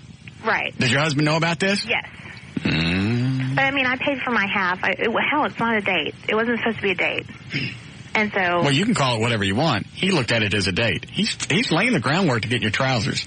Well, it's not going to happen. That's what he wants. He wants your trousers. And you need to quit hanging out with him. I do. I just need to just cut it off. I mean, I really want to learn to play golf. Just become unavailable. Wait a minute. Is this what this whole thing is? Yeah. You want to learn to play golf? Yeah, I totally do. I mean, it's... Oh, I missed that. I thought he was just going, hey, let's go do this. Using him for that, and he's trying to get him. It's a totally legitimate thing. I mean, I truly want to just play golf. Learn to play. Don't know what I'm doing, so he knows. Does your husband know this guy's trying to get in your whiskers? No. No, because I didn't think about it that way. You know what I mean? How many times, I hate to say the same thing, I almost want to put it on an endless loop tape and just have it run. If a guy's hanging out with you and wanting to do stuff with you, he wants in your pants. We want to have sex with you. Guys don't, unless you're fat and grotesque, guys don't have platonic girlfriends. Always in the back of our mind, we either want to get in your pants or we want to see you with our girlfriend. Yeah. I don't care how nice, how innocent it seems. Okay. Every guy, if you're good looking, every guy where you work wants to pork you. They do. It's just any act of kindness that they do and they act like they don't want to thank you, in their mind, they just laid some groundwork of getting in your pants down the road. You're serious? Oh my God. Okay, so I need to ditch the guy. Really, if you want, I wish some chick one time would just test the theory of take the most innocent guy in your office that's always doing nice stuff for you and go up and go, you know what? I'm not in a relationship anymore. And you just bang me like a new drum. And they do it. You can test almost any guy you know with that. Well, I'm not looking to do that. The only guys that would turn it down would be the ones that thought it was a trick. Oh, yeah. Or the gays. Yeah. Hold on a second. Russ? What is it, Laura? What's up? Yeah. Can that woman hear me? I don't know. Okay. Can she hear me? I can, yes. Hello? Where are you going with this? You're married. You know exactly where you're going with this. No, not at all. Gone as far as you did. The only places that we've been have been to the driving range. You shouldn't have gone anywhere. You're married. Yeah. You should be going somewhere with your husband, honey. And I do. I don't spend every free moment. I do. I don't spend every free moment with this man. But you spend some moment with him. You're married. You know exactly what you're doing, and you're playing stupid. No, I'm not. You're making the rest of us look stupid. No, you don't know. Yes. Oh, I do know. Yes, you said enough. You're a married woman. Right.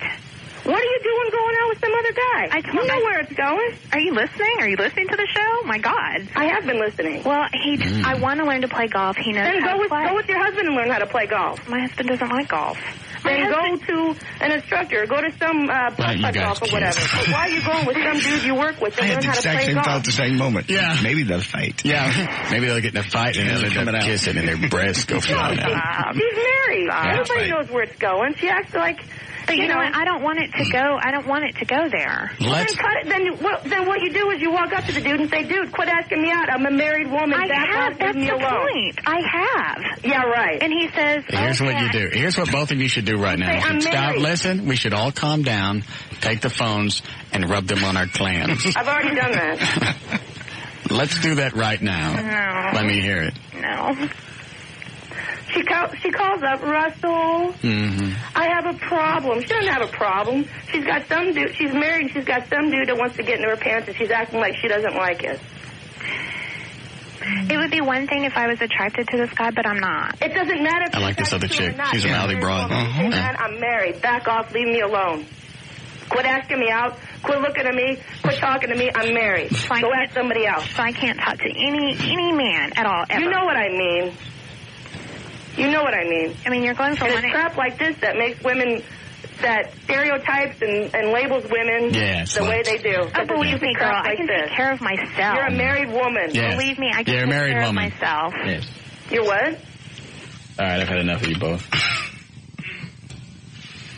Only reason I let them talk is it's a light day. I don't have that much to talk about. Can we break, Eddie? Yes. Hold on. Did I get you off guard? Let me see what Dan's got lined up. I'll take these really quick. What is it, Cindy? Hey, Russell, I was just going to ask... When was it okay to call me Russell? Oh. Hey, Russ, I was just going to add how she would feel if her husband went out with someone just to learn how to cook. Oh, yeah. She'd wig the F out. Yeah, she needs to wake up. And I like that second woman better. She's either black or from New York. She's cool either way. Yeah. All right. All right. Thanks. Bye, Russell. Oh, yeah. It's a totally... I tell you why it's a totally different thing with women. Is because women can look at a guy and go, well, he doesn't want me. So I can go do anything with these guys because I know that we're friends and I trust them. Buddies. But when a husband goes out and meets with a woman, she's trying to get his man.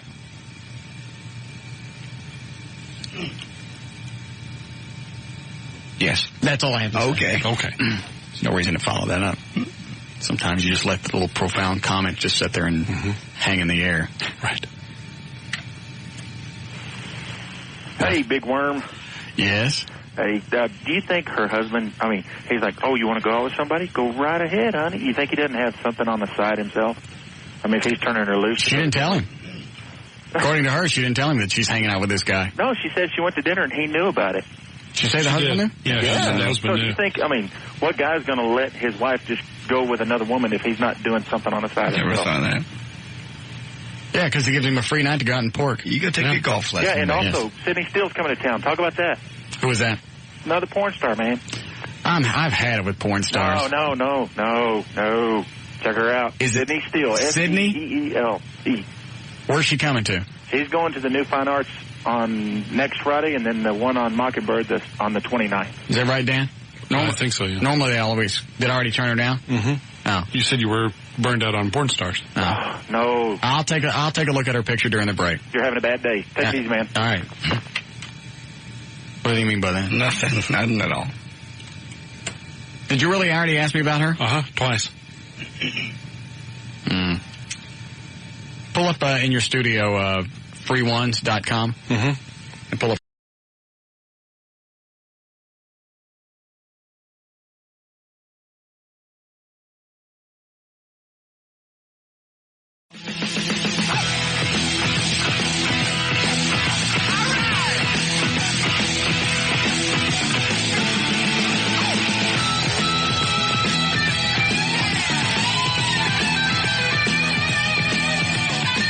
What do we got to play today, Eddie? We have Skrilla. Miss Skrilla? Skrilla, Zobmundo. Can't remember what else. Does Dan already have this? Yeah, I get the items up for bid if we do Skrilla? Yeah. We got stuff to give away? I'm sorry, say it again. I was talking to a police officer. What does he want? I had some questions about the parade, but I didn't get a chance to hear the question. So. We have stuff to give away? Yes, we do. All right. Why don't you line up, what do we do, 3 people? Three people for Skrilla. Okay. Where they bid on... So we need 3 of our brothers and sisters. Yes, thank you. They'll be bidding on items popular with the brothers and sisters. Eddie, do I need to look at the items ahead of time? Nah. Okay. You know the chick with the guy in the golf thing? Right. She sent an email. Says thanks for nothing. What does that mean? Says I was really looking for advice. You gave her advice. I thought I went overboard to explain what the guy was doing and what he wanted. What answer would you like? Yeah, she didn't get the answer she wanted. There was honestly nothing going on, and I don't want anything to go on, but I guess I will definitely drop the guy. Drop the guy? Sounds like you're dating. Yeah. Just quit hanging out with him. I don't understand what answer she was looking for. The guy's trying to get in your pants. You don't want it. Get rid of him. If you don't work directly with it, first of all, he's putting you in a weird situation by following you around. I can't wait to hear your voice. That's a guy trying to get in your pants. Normally, if a guy won't say something, if he says something to you, but he wouldn't say it in front of your husband, like that. I mean, just when he says something even borderline, imagine him saying it in front of your husband. I wait to hear your voice. Yeah, honey, go out with him. Go have dinner with him. I know nothing's going on. No, don't worry about your mascara. I'll put some on for you. No, that won't wash off. Waterproof.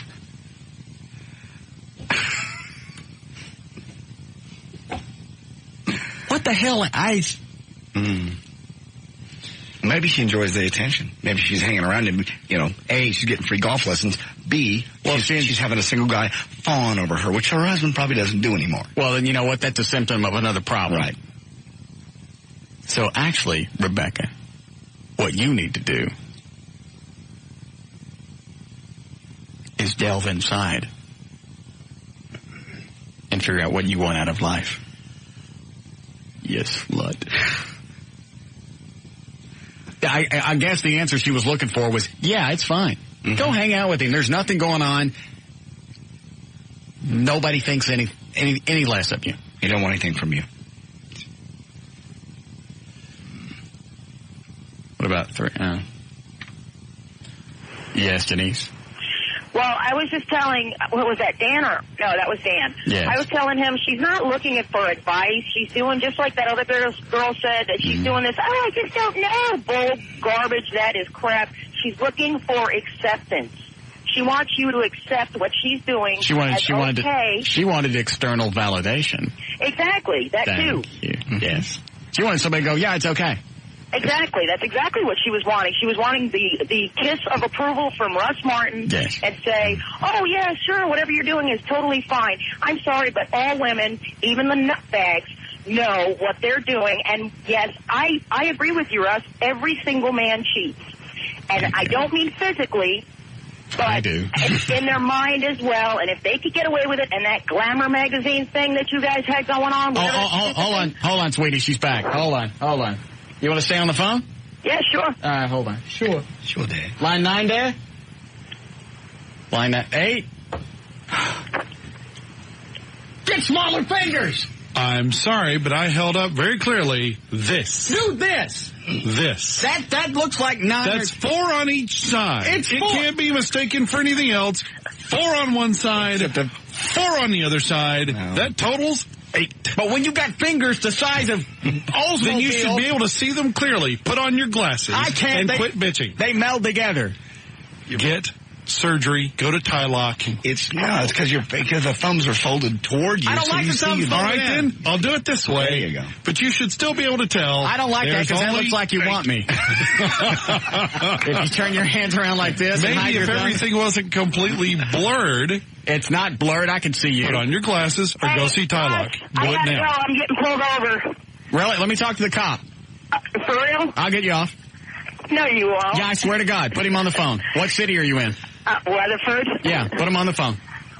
Okay, hang on a second. Seriously, tell him who it is, and I want to talk to him. He ain't gonna. He's I don't think he's gonna know who you are from a hole in the wall. Just ask him, and if he doesn't, then hang up the phone. Okay, hang on a second. All right. Hello. Hi. He wants to talk to you on the phone, and he wants to talk to you. Who is that? Russ Martin. From the She's screwed. Just put him on the phone. Hello. Hi, officer? Yeah. How are you? I'm doing great. How are you? Great. Is she about to get a ticket? Yep. Okay. Is there anything that I could possibly do for you to get her out of it? We're on the air right now, by the way. Well, Well, she was running 82 and the 65. I don't think I can write a warning to death, even on the air. I beat the bitch. Thank you, sir, for the job you do. You bet. Smack her with her cell phone. Okay. You're more... Yeah, go ahead. I'd like to hear you smack her with it. Smack her with the cell phone? Yeah, what station do you normally listen to? Well, it just depends on what time of the day it is. What station is it? It's KYNG. It's Talk 105.3. We're having a big policeman and fireman parade on Saturday to say thank you for the lovely job that you do. Okay, I don't know is it Talk Radio or? Yes, sir, it's Talk. Okay, because I've done to a bunch of different ones. Well, we would love to have you. I like Talk Radio better than the music nowadays. This jackass ain't gonna shut up now. I'll have to dial you up. Yes, we'd love to have you as a listener. Okay. Okay, I'm going to give her back the phone. I'm not going to smack her with it. Sorry, guys. Oh, all right. The camera's rolling. Yeah, screw that bastard's at Channel 4. Yeah. Okay. All right, thank you, sir.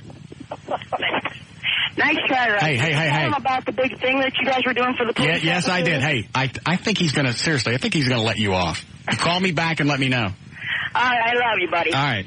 Bye. She's get a ticket. No, I think he may let her off. Yeah, he sounded like a good guy. Like he melted just a little bit. Yeah. Yeah, but 82 to 65, she's almost 20 over. No, I think cash. Okay. All right, who wants to go on this one?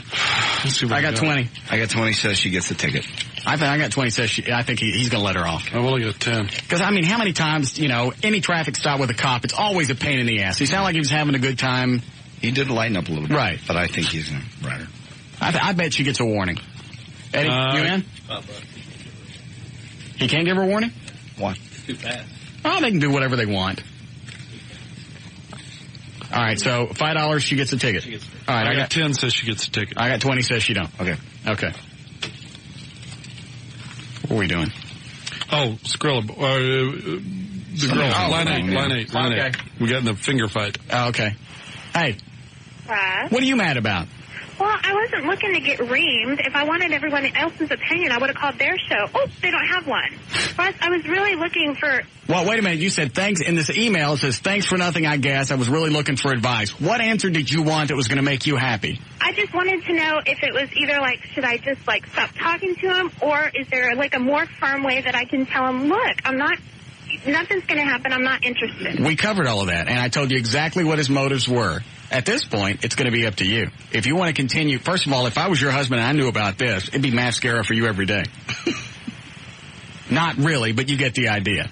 Right. There's no way that I would allow my wife. It's just the fact that you want to do it would already make me, as your husband, question. But there's no ulterior motive for me. You know what I mean? Obviously, there's something else. If this wasn't that big of a deal, you'd look at the guy and go, hey, look, I'm married. Leave me alone because it's starting to wig me out. And if he continued after that, then you go rat him out to somebody. But I think you like this attention. I don't need it. You don't need it, but you like it. Anytime somebody else shows you attention and, is this guy good looking? I'm not attracted to him. But he's not hideous. He's bald and overweight. I mean, truly. Not bald completely, but, I still think you like the attention, because if you didn't, you'd have gotten rid of him by now. It's always flattering when somebody wants to have sex with you. Sure. Even if they're ugly. Mm-hmm. It just makes them pathetic when they're ugly. All right. I just didn't appreciate, everyone yelling at me, because I'm not like a typical chick. You are up to something. You're hanging out with a guy, and you know that he wants in your pants. No, I'm truly not. That's the thing. You're truly not what? I don't care what you want. He wants in your pants, and you're allowing this environment to continue. Aren't you? Okay, well, I guess it won't. Thank you very much. You're welcome. Okay. She ain't going to do nothing.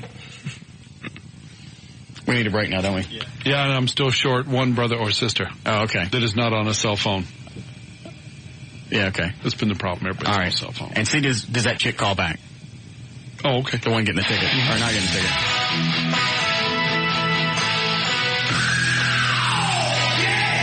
More of the Russ Martin Show coming right up.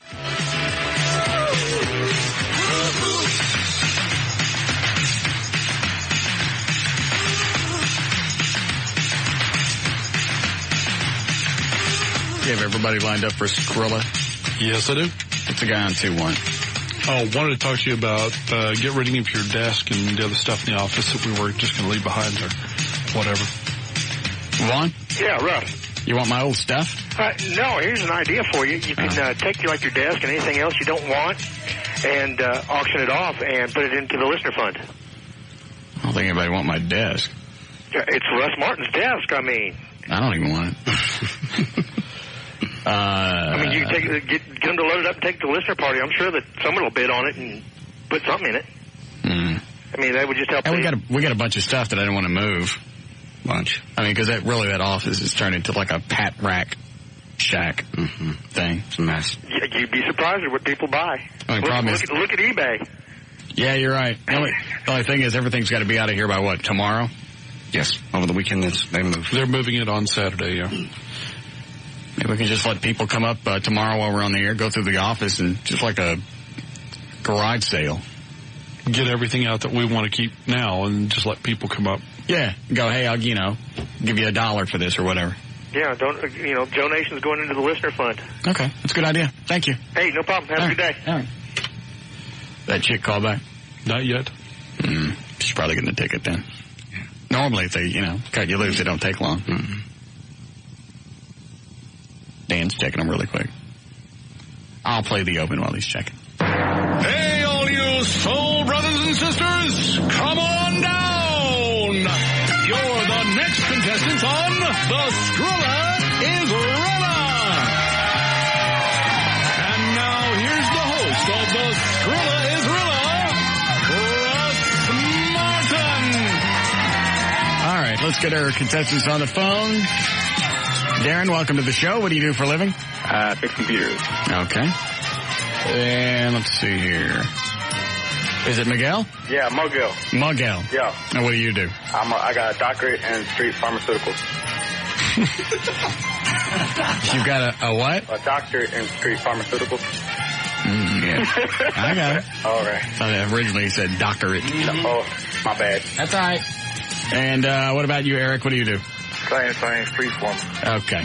All right, Daniel, what are we playing today on the Skrilla is Rilla? We are playing for a large prize pack. It's the Ali prize pack, including the gym bag, robe, personal radio, dinner for two at Tony Roma's. Order in demand tonight on in-demand pay-per-view on Charter or AT&T Digital Cable, plus a pair of VIP tickets to 1053's second year anniversary party, June 22nd at the Texas Motorplex. That includes dinner, drinks, VIP parking, VIP seating for the bikini contest, and much more. Those things are like $105.30 each. All right. Okay, we're going to be wheeling out some prizes up for bids.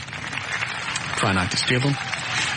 Listen to the description, and then you'll bid on each. Whoever comes the closest without going over gets a point for each prize. Whoever has the most points at the end of the game wins the fabulous prize pack. Everybody ready? Yep. All right. Bring out the first item up for bid on the Skrilla is Rilla. Don't you just hate it when you're minding your own business and suddenly, bam, a bug gets stuck in your do? You can't blame the bug, so stop it from happening at all. With Cellucap by Melco, you can grow the fro as big as you want and as greasy as you can stand it. These state-of-the-art plastic hairnets are extremely lightweight and won't smash your hair down like pantyhose does. They come in a 12-pack, so it should last you a year. God. All right, Darren, what do you bid on this? $7. $7. Miguel? I'm going to have to go with 99 cents. 99 cents? Yes, sir. And what about you, Eric? $5 even. $5 even? Yeah. Actual retail price? Actual retail price, $8.97. Darren? Yes. All right, there's one for Darren. All right, we'll have the next item up for bid today. Making a living isn't as easy as it used to be, what with all the advancements in high-strength metals. Well, worry no more with a 42-inch pair of bolt cutters from Harbor Freight Tools. You can bring home the bacon again or cigarettes or whatever it is your heart desires. They have a jaw span of a half an inch and can easily be used by two people. All right, Eric, what do you bid for this? Probably about $7.50. $7.50? Yeah. All right, Miguel? Man, I'm going to have to go with 99 cents again. 99 cents. So what about you, Darren? 12, no, $15. $15 even. Actual retail price? $39.99. Darren again. All right. 2 for Darren. Are we ready with the next item? Third prize. Well, then wheel that puppy out. I know it's unbelievable, but it finally happened. The Lone Star card is maxed out for the month, and you've got relatives coming over. Thankfully, you can buy an 18-ounce bottle of KC Masterpiece barbecue sauce, and it will make anything into a meal. Even a couple of cans of dog food slathered in sauce and cooked on an open grill tastes almost like real meat. Yeah. All right, Eric, what do you bid on this? Oh, let's see. Say about 9. How much? $9. $9. Yeah. Miguel? $15. $15. And Darren, what do you bid? $1.89. $1.89. Actual retail price? Actual retail price, $3.49. Darren again. Dang, I should have said 99. I can't hear y'all. That's all right. All right, what's the, but you can hear Dan, right? A little bit. All right, I'll pump up his volume. All right. Get it. Next item. Taking the tires off the car on the side of the road is dangerous, not to mention backbreaking. Who wants to end up stuck in some bitch's front windshield and parked in her garage because she didn't see you? With Chicago Electric's half-inch impact wrench, you can have those tires off and be on your way to the chop shop in no time at all. It hooks right up to the battery, so you don't even have to have a generator. All right, Darren, what do you bid for this? $200. $200. Miguel? $1.99. $1.99? No, $1.99. $199. Got it. And Eric, what do you bid? $185. $185. Actual retail price? They're all way too high. Oh, man. All right, everybody start again. Lowest bid is what? $185. Everybody bid again. Bid lower than $185. A lot lower. Darren, what do you bid? $40. $40. Miguel? 99 cents. 99 cents. Eric? $69.99. $69.99. Actual retail price? Actual retail price, $19.95. Miguel. 99 cents finally worked out for you. All right. Here we go. How many did you write total, Eddie? There's 5 more. All right, go ahead. Being caught by surprise can hurt, so why not build up a tolerance to a taser gun in the comfort of your own home? With Century 21's 12 or 6 volt 70-amp battery charger, you can run current through your body all day long simply by connecting it to your nipples. Nothing scares the man more than hitting someone with a good taser blast and getting a smile in return. All right, Eric, what do you bid on this? I say $29.95. $29.95. Yeah. Miguel? $99. $99. Yeah. Darren? $1. $1 even. Actual retail price? Actual retail price, $49.99. Eric. All right. What's the score so far, JD? Miguel and Eric both have 1. Darren has 3. All right. The next item up for bid, Dan. All right, it's too late at night to go out for chicken, and the hassle of unlocking and relocking the cage front door is just too much. So why not have deep-fried chicken at the house and not have to worry about burning yourself? Presto's new Cool Touch Fry Daddy lets you cook all night, and it's easy to clean up with the removable pot and large window to watch it fry in safety. Plus, it makes a great learning tool for the kids who want that after-school job at churches. Will it make it taste like Williams? Williams chicken? Yeah. You can do whatever you want. Oh. All right, Miguel, what do you bid on this? Give me $59.99. $59.99. Darren? $25. $25. And Eric? $19.95. $19.95. Actual retail price? Actual retail price, $54.99. Darren? All right, good. I didn't get that. Wasn't it Darren? Darren got 20. He bid 25. The other guy bid 59. It went over. Yeah, okay. Oh, all right. That's all right. Hey. All right, Dan, couple more. All right. Next item for bidding. It finally happened. Your old lady has eaten so much that she makes Rerun look like he's anorexic. To top it all off, she wants to go outside and get some sun and watch the street. Make hauling her big ass around a whole lot easier with a wheelbarrow from Walmart. What does watch the street mean? Hey, I have a friend. That's what his wife does. She sits out in the front and watches the street. Okay. All right, make hauling her big ass around a whole lot easier with a wheelbarrow from Walmart. These heavy-duty tools can hold up to 500 pounds of dead weight without straining your back. All right, Eric, what do you bid for this? $39.50. $39.50. Yeah. Miguel? $39.51. You gonna put up with that? I guess he is. And what about you, Darren? $1. $1 even. Actual retail price? Actual retail price, $79.95. Miguel. Two more. All right.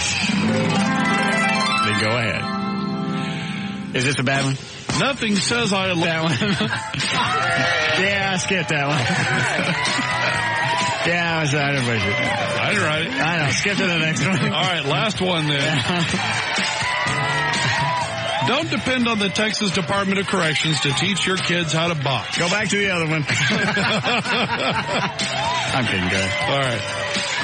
Don't depend on the Texas Department of Corrections to teach your kids how to box. Stop by your local Oshman Sporting Goods and pick up a Century Heavy Bag Training Combo Set. It comes with a bag, gloves, and a jump rope. Don't let them go inside and have to be someone's bitch until they learn the ropes. Besides, it's also good practice for when your hose smarts off. All right, Eric, what do you bid on this? Say $29.95. $29.95. Miguel? $29.97. What about you, Darren? $29.98. He wanted his ass kicked. What did you say? Hey. I got it. What's the actual retail price, Dan? Actual retail price, $59.99. Oh, wrong button. What's the, who got that one? Darren. All right, what's the score, JD? I'll score. Eric ended up with 1, Miguel 2, Darren has 5. Tell him what he's got, Daniel. All right, congratulations. You win the Ali prize pack, including a gym bag, robe, personal radio dinner for 2 at Tony Roma's, and a pair of tickets to the VIP party, 1053 second anniversary party, June 22nd at the Texas Motorplex. That includes drinks, food, VIP parking, seating for the bikini contest, and so much more. Go ahead and give all of them tickets. Regular tickets. Yeah, regular tickets. All right. We'll be back.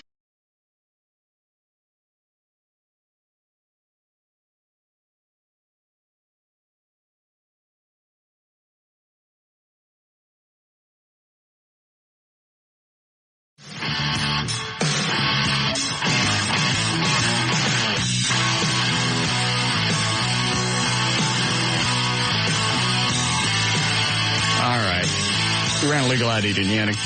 Okay. Dan says that chick is on 4. Hello? Are you talking to me or someone else? No, I'm talking to you. So what happened? Did you get the cop write you up or what?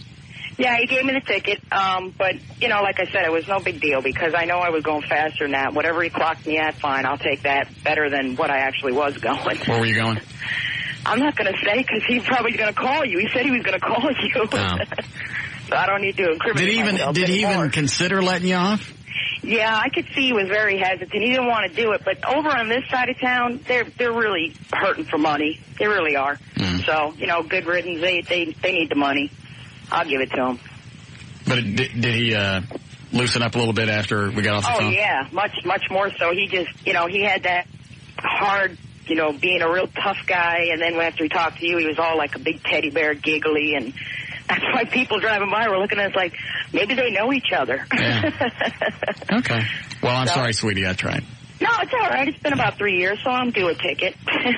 Call the Newton. I'll do that. I'll get a hold of him and see if he can hook me up. Okay. All right, thanks. All right, bye-bye. Bye. All right, how much did I lose? I got to pay everybody 20? 85. Was I the only one that bet that she'd get off? Yeah. 5 to Eddie, 10 to me, and then whatever. 20 to me. How's that work? 20 to me, 10 to him, 5 to him.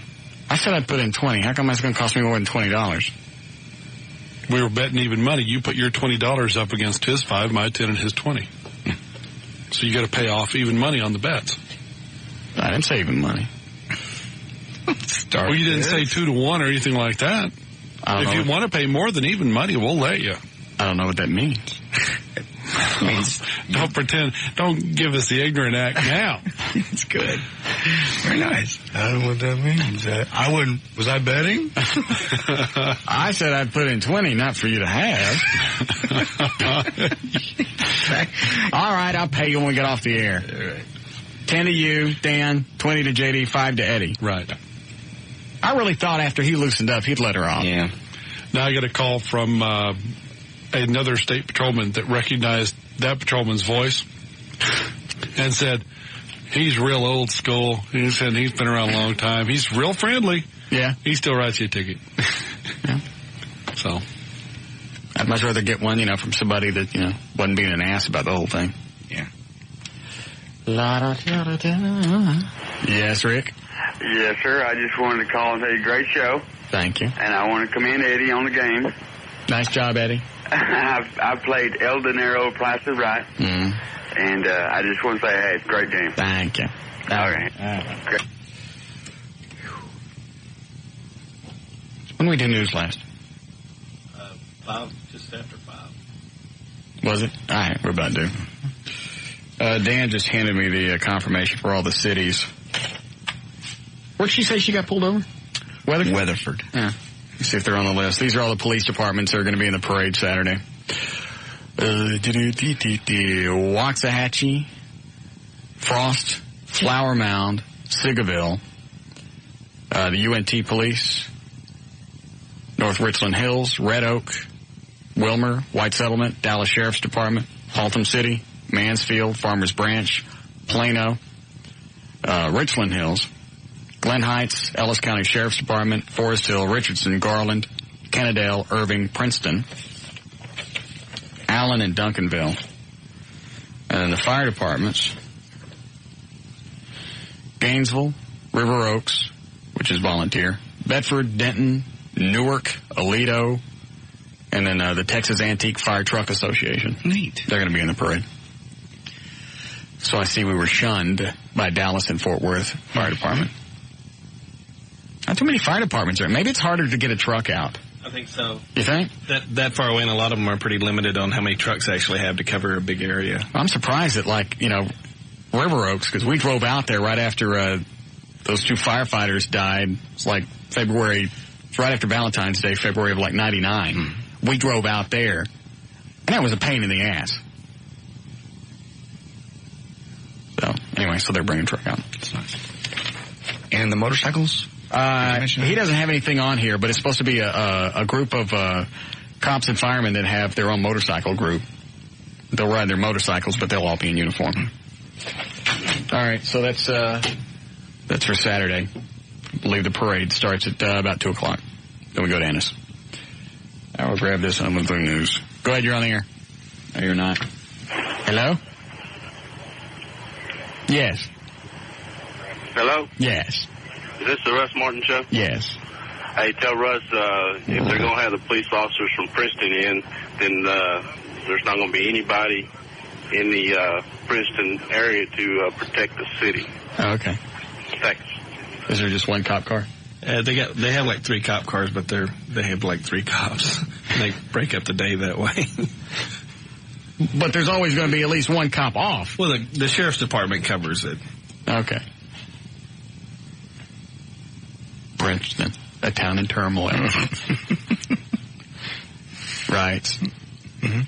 People setting their cows on fire, tipping them over. Yeah, it's bad. Hey, nobody ever brought me a goat. What else did I ask for? A chicken and a bikini with lipstick. Oh, excuse me, chicken and with tea bag and lipstick. Yeah. Yeah. Yeah, whoever brings that up gets the VIP passes. Live chicken. Or a live goat. Mm-hmm. The goat or the sheep has to be dressed up like a Catholic schoolgirl. Right. The chicken I want dressed up like a topless dancer. I'm going to pass out if somebody brings one up here on the floor. And don't do anything to hurt these animals. No. Chickens dig getting dressed up from time to time. Yes, they do. They feel dainty. Yeah. If they could smile, they would.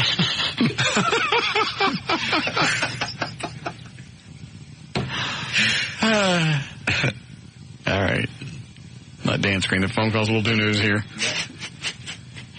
Take us. smile. Those chicken lips will just turn out. All right, 6:06. J.D. Ryan's on the new 105. Thank you, Russ. 105.3 FM Talk with News. News brought to us by Service King, Mitsubishi, Wake Up and Drive, and by Smirnoff Ice. The story yesterday was that passengers who are too large to squeeze between the armrests of Southwest Airlines seats are going to be charged double for flying the low-cost carrier. That's not exactly true. Southwest Airlines says, that was a story at first. Southwest Airlines has since come back and said, no, actually, overweight people, or as they call them, the passengers of size in the official thing from Southwest. Right. Passengers of size can buy 2 seats now. If you're heavy and you want to be comfortable, you can buy 2 seats. If you don't, if the airplane's not full, you can get a refund. So the second seat's reduced price. Yeah, like 35%. Yeah, and if there's a spare seat on the plane when you get there, you get your money back. They just wanted to make it clear because at one point it's a policy they've had for like 20 years, but they just reminded the ticket agents. Right. I guess. I don't know why all of a sudden they're eliminating the plastic boarding passes. Right. Why they picked that point in time to go, oh, by the way, don't let the fat asses on. Passenger seats are 18 3/4 inches wide, and of course that's not too big. But if you've ever sat next to somebody on a full airplane, you know how uncomfortable it can be. I was looking at one of the websites. It was either FAA.com or CNN or whatever, and it had comments on what you thought about Southwest Airlines doing this. And there were actually people on there saying that's not fair. Well, yeah, it is. If we charge extra, if you got a carry-on and it's too big, it don't get on. It's got to go into cargo. Ship it in cargo, yeah. Or if you got too much stuff, you got to pay for extra baggage. It's like when you ship a package, you pay by weight. It's the same thing. Mm-hmm. When you get on that plane, you're no longer a person. They'll never tell you this, but you're no longer a person. You're an item being shipped from point A to point B. And if you're a great big fat ass and you don't fit in that little chair, you're going to have to pay for the extra seat. God, that is so miserable. You're on a plane. God forbid you between 2 of them. But even one, because you can't, the whole time your arms are in, you can't use the armrest. Oh, and of course, some of the people, and you know that these comments came from turds. Get rid of the middle seat. Nobody likes sitting in the middle seat anyway. That's right. Get rid of a third of all the airplane, all the seats. Yeah. You cut revenue by a third. And then make the other seats bigger. Just because you're fat. Right. Because you can't, keep the ding-dongs out of your mouth. Reminds me, I got to call L.A. later. Oh, very nice. An attempt by 2 Middle Eastern men to buy a fake ambulance spurred authorities to issue warnings that terrorists may be using bogus emergency vehicles as weapons. About 2 weeks ago, 2 men walked into Movie Time Cars Incorporated. It's a place in New Jersey, a company that rents replicas of ambulances and police cars to TV and film producers. The men offered to pay cash to buy a replica ambulance. They were told, we do not sell vehicles to anybody. The men quickly left, but an employee jotted down the license plate number of the car, called the cops. FBI knows who the 2 guys are, and they are looking for them. Okay, sure, the song, courtesy of the Red, White, and Blue, the Angry American guy, Toby Keith, the boot from ABC's 4th of July special. That wasn't enough to keep the country singer from being invited to the White House, however. George W. asked Keith to sing the Star-Spangled Banner last night at a presidential dinner, and while he was honored, he did decline. Instead, he stuck to his prior commitment. He performed last night at the World Wrestling Alliance pay-per-view television thing. What now? Rough choice. Yes. DNA tests have determined that Hollywood producer Steve Bing questioned the paternity of Elizabeth Hurley's baby. Turns out he's the daddy of the 2-month-old boy. 37-year-old actress and model who has always maintained that Bing was the father could now receive millions and millions in child support. The 35-year-old California film producer. He's a billionaire, though, right? He's believed to be the heir of a $400 million property fortune. $400 million. Now, were they ever married? No. He just they were just banging. Yeah. And he was thinking, she's sleeping with a bunch of people. Apparently he's the daddy. What an expensive poke in the whiskers. Millions. Now, how much does he have to pay for child support? And if it's in Texas, 20% of your net monthly for one kid, 22% for 2. Why isn't it just like an amount? It's a percentage. Because you don't need $3 million a month to raise a kid. And they're not going to spend $3 million a month to raise that kid. No. They'll probably spend, $68, and then she's going to keep the rest. It happens. I don't see why it's based on your income. Or it happens where the mother moves on, marries a rich guy. They don't need the money. They can juice you forever. Doesn't matter. Or it could be based on your income up to a certain amount. I mean, after you get to, several $100,000, yeah. I think that gets to be a little absurd for child support. You can argue that, but you probably won't win it. No. In Texas, it's a percentage. I know the guy won the lottery. So did the wife, the ex-wife, because she had the kids. She went from $500 a month to $10,000 a month. And that doesn't mean you don't want to spend stuff on your kids. No, but $10,000 a month. But really. You would like for the kids to get it and know exactly all of that money was going to them and their support and their education, right. Clothes, or whatever. Well, yeah. But if the kids get anything, well, the mom's got to get it too. She's going to be going with them on any trips and the nanny, whatever else they can afford. You're right. Okay. Star Trek fans may soon be selling all their furniture in order to buy a sweeter seat, the most recognizable chair. A sweeter seat. Okay. The most recognizable chair in the world is up for bids. Captain James T. Kirk's command chair and platform from the USS Enterprise is up for auction. It'll be on eBay one day only. It's a time-sensitive thing. June 27th, and the bidding has started at $80,000. Oh. A little bit much. The one from the actual series? Right. That would be cool in a studio. That'd be great. $80,000. That's just starting. Yeah, that's the starting bid. It'll sell on the 27th anyway. Big Gulp. Apparently one gulp short. A unemployed guy from Calgary says the world's largest convenience store chain drinks is less than advertised, the little Big Gulps. Keith Anderson was messing around one day, obviously nothing else to do, discovered that 7-Eleven's Big Gulp was less than the liter it is promised to have in it. To be exactly, they were 79.6 milliliters, which is about 6 cents a cup short. In Calgary, he figures out this way, there are 55 7-Eleven stores. Basically, it saves 7-Eleven $66,000 annually by not filling it up all the way. The spokesman for 7-Eleven was not aware of the discrepancy. And finally, speaking of 7-Eleven, it's a good thing that a guy, 6'2", 280, little jolly fella, dropped by the 7-Eleven the other night to grab a Big Gulp, probably in Camp Springs, Maryland. So it's a good thing he was there. He broke up a robbery, actually. 37-year-old James Thompson went into the place, started helping himself to packs of cigarettes, stuffing them into a black bag. When the employee approached him, he said he had a gun, was not afraid to use it. Commotion ensued. The big guy, again, 6'2", 280, sat on him and waited for the cops to get there. Very nice thing. By the time the cops got there, he was dead. Sat on him too long. We'll see you guys tonight at Moose and Benny's in Arlington. I'll be there from 10. That would make chicken smile. Even a chicken would smile. See you at Moose and Benny's tonight from 10 to midnight. We got the Bod Squad girls out there. Going to be a hot contest. I will also have free tickets to the anniversary party. If you want to come out and get them, we'll see you tonight. There's news and information. I'm J.D. Ryan on the Talk That Rocks Texas, the new 105.3 FM Talk. More of the Russ Martin Show coming right up. That's fun. Hey. Clubhouse in here every day. That's what you get for bringing the Snap Pops or whatever these damn things are called. Hey. Snapping Pops. Susan Wade, our traffic director, came into the studio. She was trying to add a spot to the commercial log. You guys just attacked her. That's what she gets.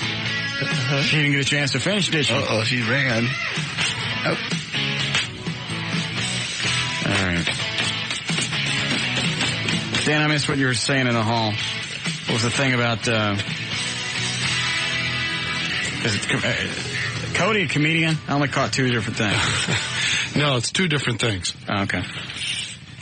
One is we got a letter from Cody's mom, and the other is I got a call today from a agent that wants to get his comedian on the show. His comedian's going to be in town, and he wanted to get him on the show. Does anybody want to go to Trinity Fest? 4th of July? Yeah. That might be fun. Are we all getting together to shoot fireworks somewhere on the 4th? Yeah, by land. I mean, no. Yes. Okay. Shush. So I don't need to go to that.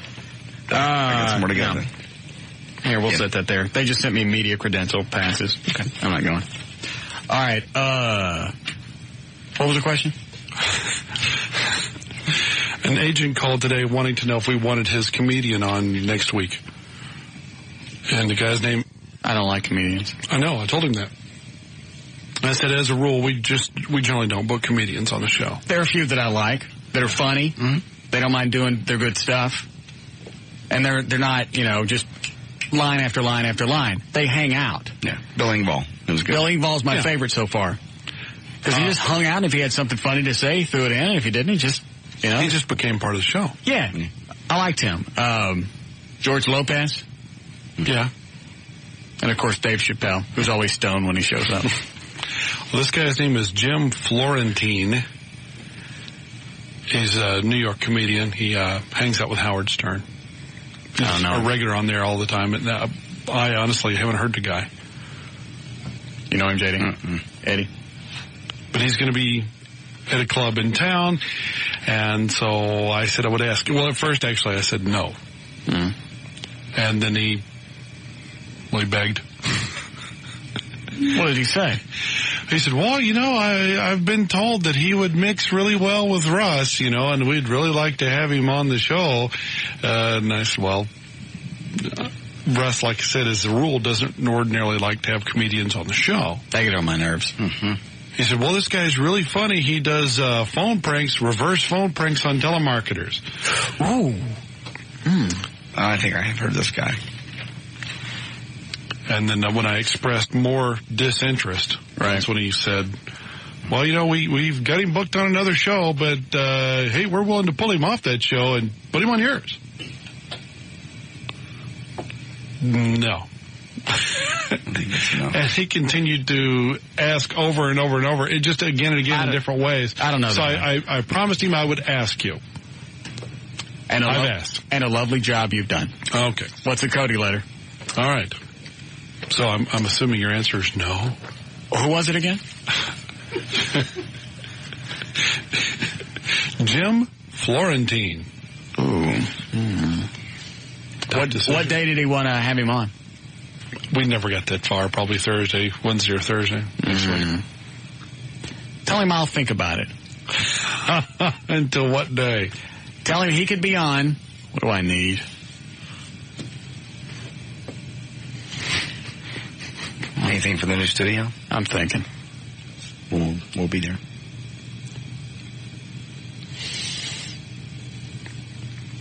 Need a rug for my new office, 10 by 12 feet. All right, I'll tell him. If he wants to be on the show, that's what he's got to bring. Any color? It's got to match burgundy. The walls are burgundy. Okay. I don't like the carpet in there, so I need a rug. Any particular style? Do you want something in a kind of a modern print or? Yeah.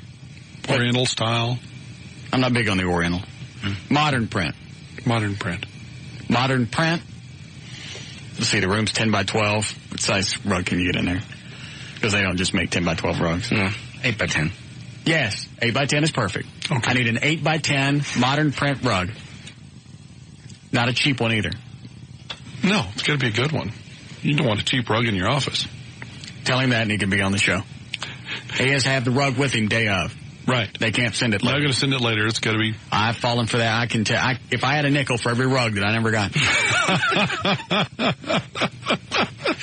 Yeah. I will be more than happy to tell him that. Yes. That'll be fun, as a matter of fact. All right, go ahead. All right, here's the Cody letter. Hey, Dan, Cody is going in for bladder surgery June the 26th. He'll be admitted the 25th. He would love for you guys to come and visit. I'm sure it would give him a big smile. What? I'm listening. Tell Al Brumley that Cody has been through 2 brain surgeries, and we are sure he will be as good as Cody was. Cody also had 2. Cody's legs don't work. But that had nothing to do with the brain surgery. I know, but that wouldn't make me feel better if you had told some guy that was going in for brain surgery. Mm-hmm. Well, look, my kid's had brain surgery twice. He's paralyzed. It's not as a result of the brain surgery. It's still not something you would point at. Look at my son, the one there laying there on the place where there's no rug, there on the carpet. With the legs that are just nothing more than angel hair pasta. You could be just as happy as him. Look at him. That could happen to you. Lucky. As you look at that child, how could you help but smile? He would make even a chicken smile.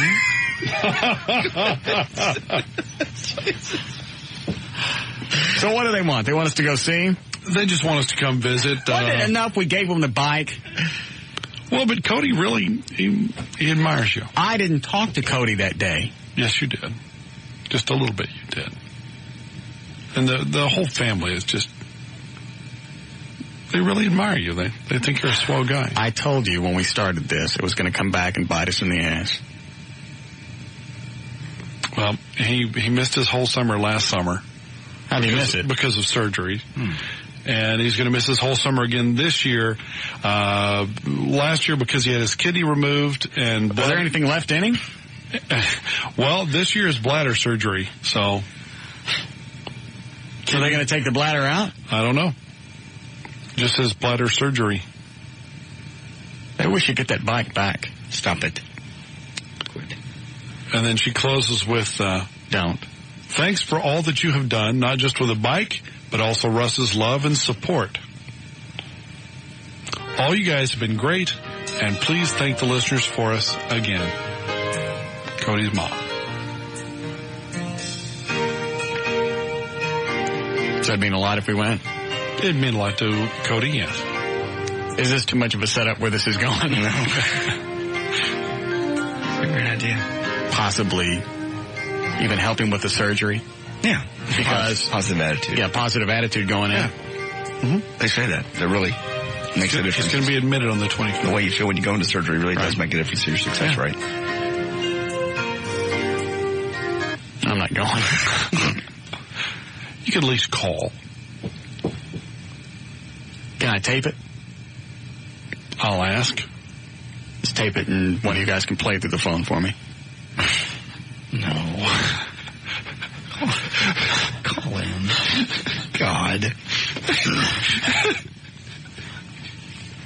That's almost as good. I thought you meant record your phone call to the kid. No. You're talking about taping in advance and just playing it for him on the phone. Yeah, and that way if he misses something, you can play it a couple of times. That's nice, isn't it? No. Something for him to keep. No. What is the 25th? What is that? Who's got a calendar? It's 5 days from today. All right. Is that the middle of the week? Yeah. See if they can hold it off till like Friday night. See if they can do a Saturday surgery. I can't go during the week. You don't have to spend a lot of time. Just where's he getting the surgery? Actually, it doesn't say. It's probably out there where they stay. Yeah. I don't want to drive out there. Wasn't that far. See if they can find a hospital in Dallas. Well, it might be. I don't know. It doesn't say. He's a good kid. I know he's a good kid. And he admires you. Thinks you're a great guy.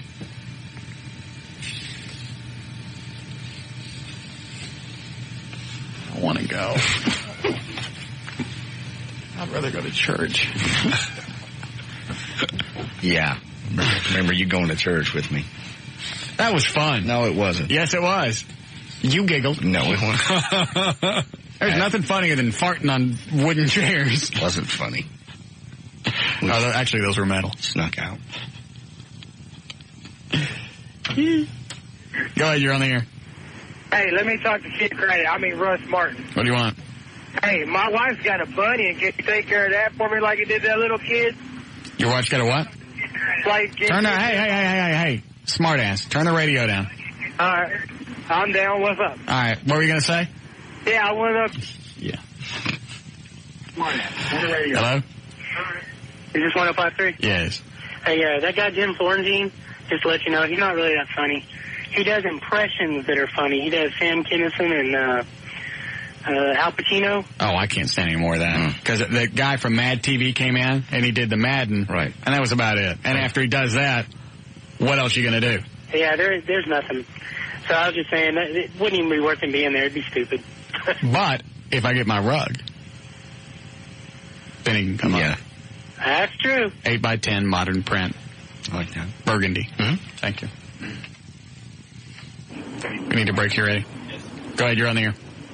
Jim Florentine was on Howard this morning, and he was hilarious. Was he? Just hung it on the show, yes. And was probably the funniest comedian they've had on there in a long time. Yes. Well, if he comes up with a rug, then we'll enjoy his humor. Well, I don't think he's going to come up with a rug. Well, then he's not getting on. He's a good guest. I don't care. No rug? You don't like good guests? Yeah. I don't like comedians. I just don't. Can you turn your radio down? Thanks.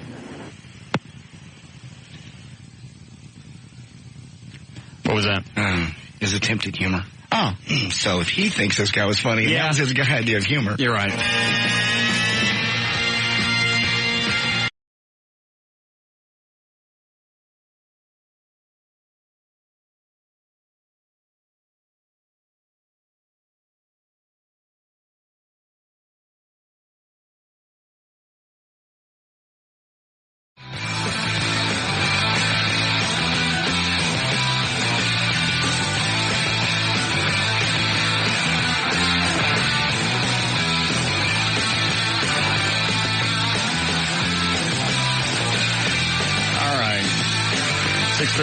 Eddie Boyd is here, J.D. Ryan, producer Dan Lewis.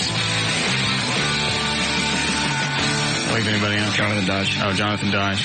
Oh, we forgot to do traffic last hour. Oh. And if you, we still got to have a keyboard player because Everett didn't go get one, and I knew he wouldn't. You should have gotten some emails about that during the last few breaks. Everett?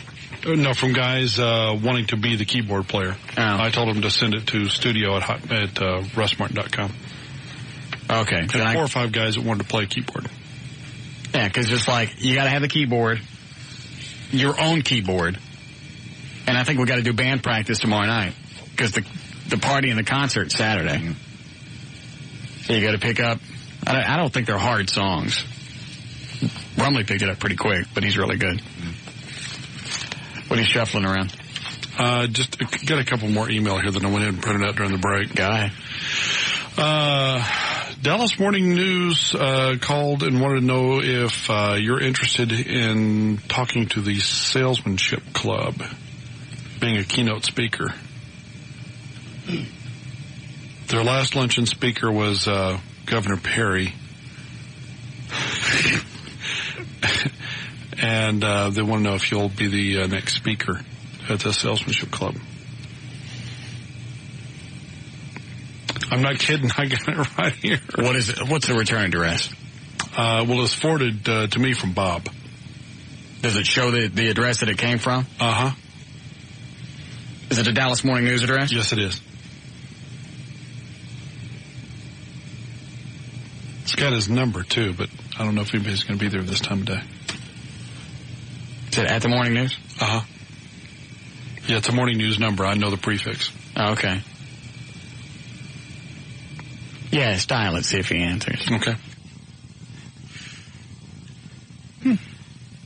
I'll do it. You will? For an 8x10 floor rug, modern print. Yes. Burgundy in color. At least traces of burgundy. It's yes. ringing. You want me to leave him a message or you want to take it? I'll pick it up.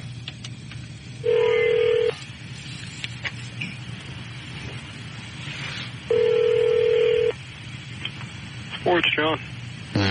What's the name I'm supposed to be asking for, Dave Smith. Hey, I was looking for Dave Smith. He's not in today. Can I take a message for him? Did I call the wrong number?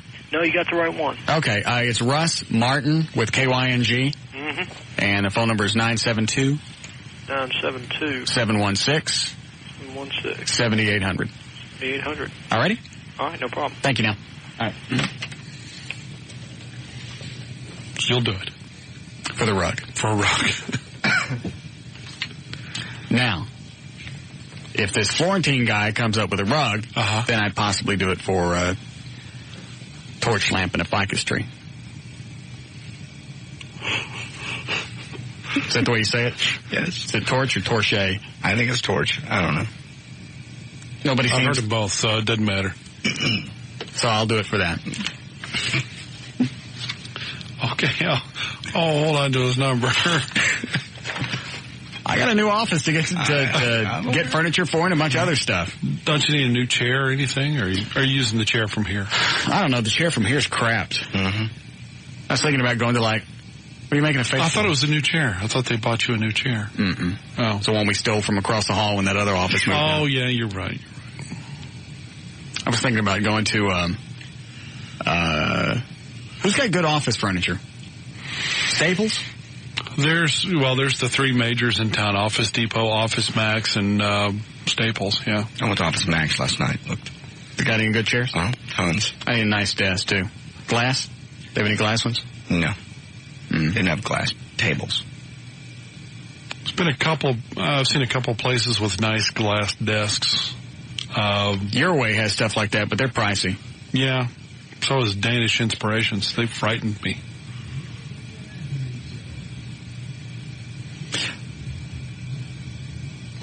JD, would you open the door and tell whoever's got the studio door open, playing very loud, to knock that ass off? You can hear that, huh? Yes, I could. I get that a lot. That'll stop in the new studio. Yeah. Mm-hmm. Go ahead, you're on the air. Hey, Russ. Yeah? That cop from Frost, you might want to know he thinks he's an Elvis impersonator. He's fat and short. What cop from Frost? Huh? What are you talking about? Oh, okay. Frost is going to be in the parade. Maybe that's what he's talking about. We got an Elvis impersonator in the parade? That's what he was saying. I'm sure they have more than one cop. Go ahead, you're on the air. Russ. Yes. Hey, it's Tom. Hi, Tom. Can you take me up there for a second? It's your realtor, Tom. I know who it is. All right, you're off the air. Go ahead. You can have 2 short meetings. You are not. I was hoping to get Dan and have you call me. You're not leaving me a message. I was hoping to get Dan and just ask you to call me during a break. I'm going to give out your phone number at home. I got to call the guy back. I'm sorry. Yes, that'll be fine.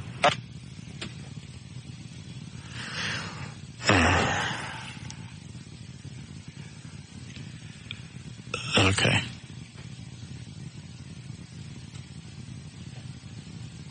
I'd give money for a break right now. I'm kidding. God, it's only 6:45. Hello? Hi. Try a company called BKM for office furniture. Who? BKM. Where are they? They're located here in Dallas. We buy all of our furniture for our office from them. We have contracts with them. They have some really nice stuff, and they're not that expensive. Really? Okay, thanks. Bye. How many breaks before the top of the hour? One more. Just one? Yep. So we do this one and we're done? Yeah. Is this quick? Oh, why am I asking? Got it. More of the Russ Martin Show coming right up. There's a what? There's a goat out there. Is there? Yes. Well, go let him in. Okay. Is it dressed up as a schoolgirl? I couldn't tell. Is it a real goat? It's a real goat. How big is it? About that tall. 2 feet. One. His name is Maul. This little bitty goat is putting up one hell of a fight. Hey, very nice. Come on. Lee, don't kick the goat. Kick the goat. He's scared. The chicken. He's scared. Oh, she don't want to come in. You don't? She goes, I don't do There you go, Russ. There's your goat. What's his name? It's eating the wall. Come here, sweetie. Come here, sweetie. What time is it? Might be called baby. Get Lee out of here before he says something else, stupid ass. Come on, sweetie. Come here. Can you hurt this thing? Oh, I don't think so. It's a pygmy goat. Is it? Yeah. I've never seen a goat this small. Where you going, sweetie? Nigerian dwarf. A what? Nigerian dwarf. Nigerian dwarf. Oh. How much do these things cost? 100 to 200. Guess what? He did not. Yeah. Oh, no. She always does. Yeah, of course she always does. Thought that's what you wanted her for. Yeah. There's just something about the smell of a new goat. There's something I really never thought I'd hear you say. In fact, that just alone could be the promo. Hey, don't eat that, sweetie. Damn, these little bastards eat anything. Everything, yeah. Come here. That Eddie, is the camera still up here? I'll go check. Thanks. You asked for it. You got it. Brought your goat. Hey, don't eat that. What's it eating? He's pulling stuff off the console, the side of the console. If we go off the air because of the goat. I wish he'd make some noise. No. Oh, he's eating the trash can now. Just stuck his hand in the trash can. Well, they can eat that. I don't think it's true that goats can really eat cans. I've seen the cartoons, and it don't work. No, come here. I swear to God, he's chewing into wires. All right. You get it? Well, she's won. Take the goat back out. I want him to make some noise. You can't hear him. No. Hey, does this thing talk?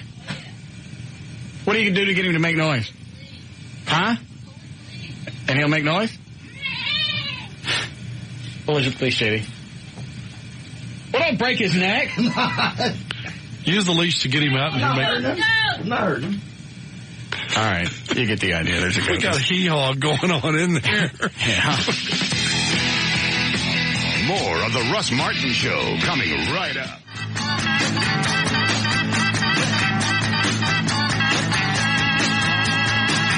How'd you guys get the goat past security? Ran real fast. Oh, it's weeing on the floor. Oh, good. Oh, man. Perfect. Go wee. Is it? Yeah, right there. Big puddle, look. I get her little twat away from that electrical outlet. There you go. White goat. Little balls. Damn, this... She said her lips. Thank God it's the last day, or tomorrow's the last day. Her lips are like little fingers, she tells me. The goat lips? JD. You better not. You said you wanted a thing to make noise. That'd be the one time you do it and the goat talks. Great. You have a dead goat. Sorry. Uh-oh, this one talks. Kill it. Was security down there at all? Oh, yes. Why, he said something, didn't he? I booted, too. Good. It comes on Said pellets. you can't bring pets into building. I said, it's not a pet, it's a scene I go. Goat. All the goats on the end of the leash doing Does it stink? Oh, does it stink? Little girl. I think it's kind of fitting that this is going on our last couple of days in this building. Yeah. What'd she do? Yeah, you may. Yeah, I don't want her eating anything getting hurt. All right. Then she gets the VIP passes for the party on Sunday. So we still need a chicken and a G-string. Right. A live one. Mm-hmm. She has yet to make any noise. Can you get her to do anything? Mom, you want to go? How are they like? Are they like dogs at all? Oh. They understand commands and go outside and stuff like that? She doesn't come in my house. Oh, she didn't come in the house? No. But, I mean, when you say a phrase, she knows what you're talking about. Basically, food or... Did I get all that? Get back or... Cool. She knows what's up. What made you get a goat? My mom gave it to my kids for Christmas. Yeah. Is that as big as that's going to get? Yes. How many pounds she weigh? 25, maybe. That's kind of a cool pet. Mm-hmm. Miniature farm animals are becoming kind of collectible now. There's a guy that raises miniature horses, miniature cows now. Oh, I've heard about the miniature cows. Yeah. Up to $1,000 a pop for a little cow. And those little cows get up to like 400 pounds. Mm-hmm. That's a little cow. It's a small one. What does the guy on line 2 want? We got to go. Oh, he wants to build you a custom-made desk for your office. Yes. Whatever you want in glass, I can do. What about the legs and stuff? We'll figure it out. Well, you draw it, I can do it. Can you do metal and stuff? Yeah. You make this stuff for a living? Well, no, I work for a glass company, but I've got plenty of family who can build anything out of metal, anything out of wood, anything out of whatever you want. Oh, okay. It just, you draw it, I can build it. I'd like it shaped like a cock. Not a problem. Out of wrought iron or what? A doodle-doo. A rooster. Rooster. Rooster? Yeah. A great big cock. Okay.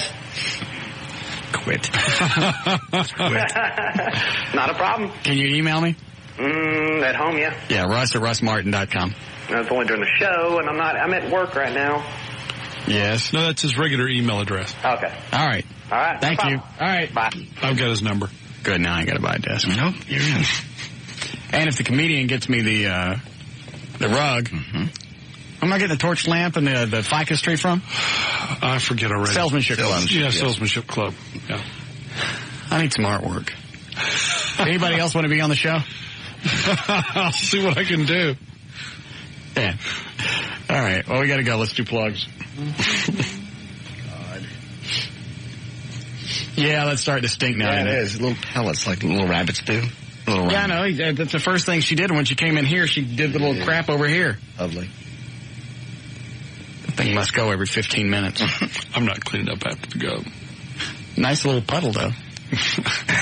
Goat bees. Hold on. Hello? Hey. Yeah? Me? Yeah? Is it 7 o'clock? No. Who is this? Bob. Oh. What do you want? You said I was supposed to call you at 7 o'clock. No, I said I wanted to talk to you after the show. Oh, okay. All right. Where are you? I'm at Blue Mason. Oh, okay. All right. Call me. Yeah, okay, whatever. He's been there for a while now. Sounded like it. All right, you ready? I'm ready. All right, let's go. To learn more about the Russ Martin Show, to email anyone on the show, to get in the studio audience, to make a donation to the Listener Foundation, or to get on the show's weekly email list, simply go to russmartin.com. To email us during the show and only during the show, send your messages to studio@russmartin.com. Visit our news director's links and photo gallery at johndavidryan.com. To find Eddie's fascinating and provocative website, go to eddieBoyd.com. For information about the rest of the station, go to kyng.com. All right, we'll see you guys tomorrow. Bye-bye.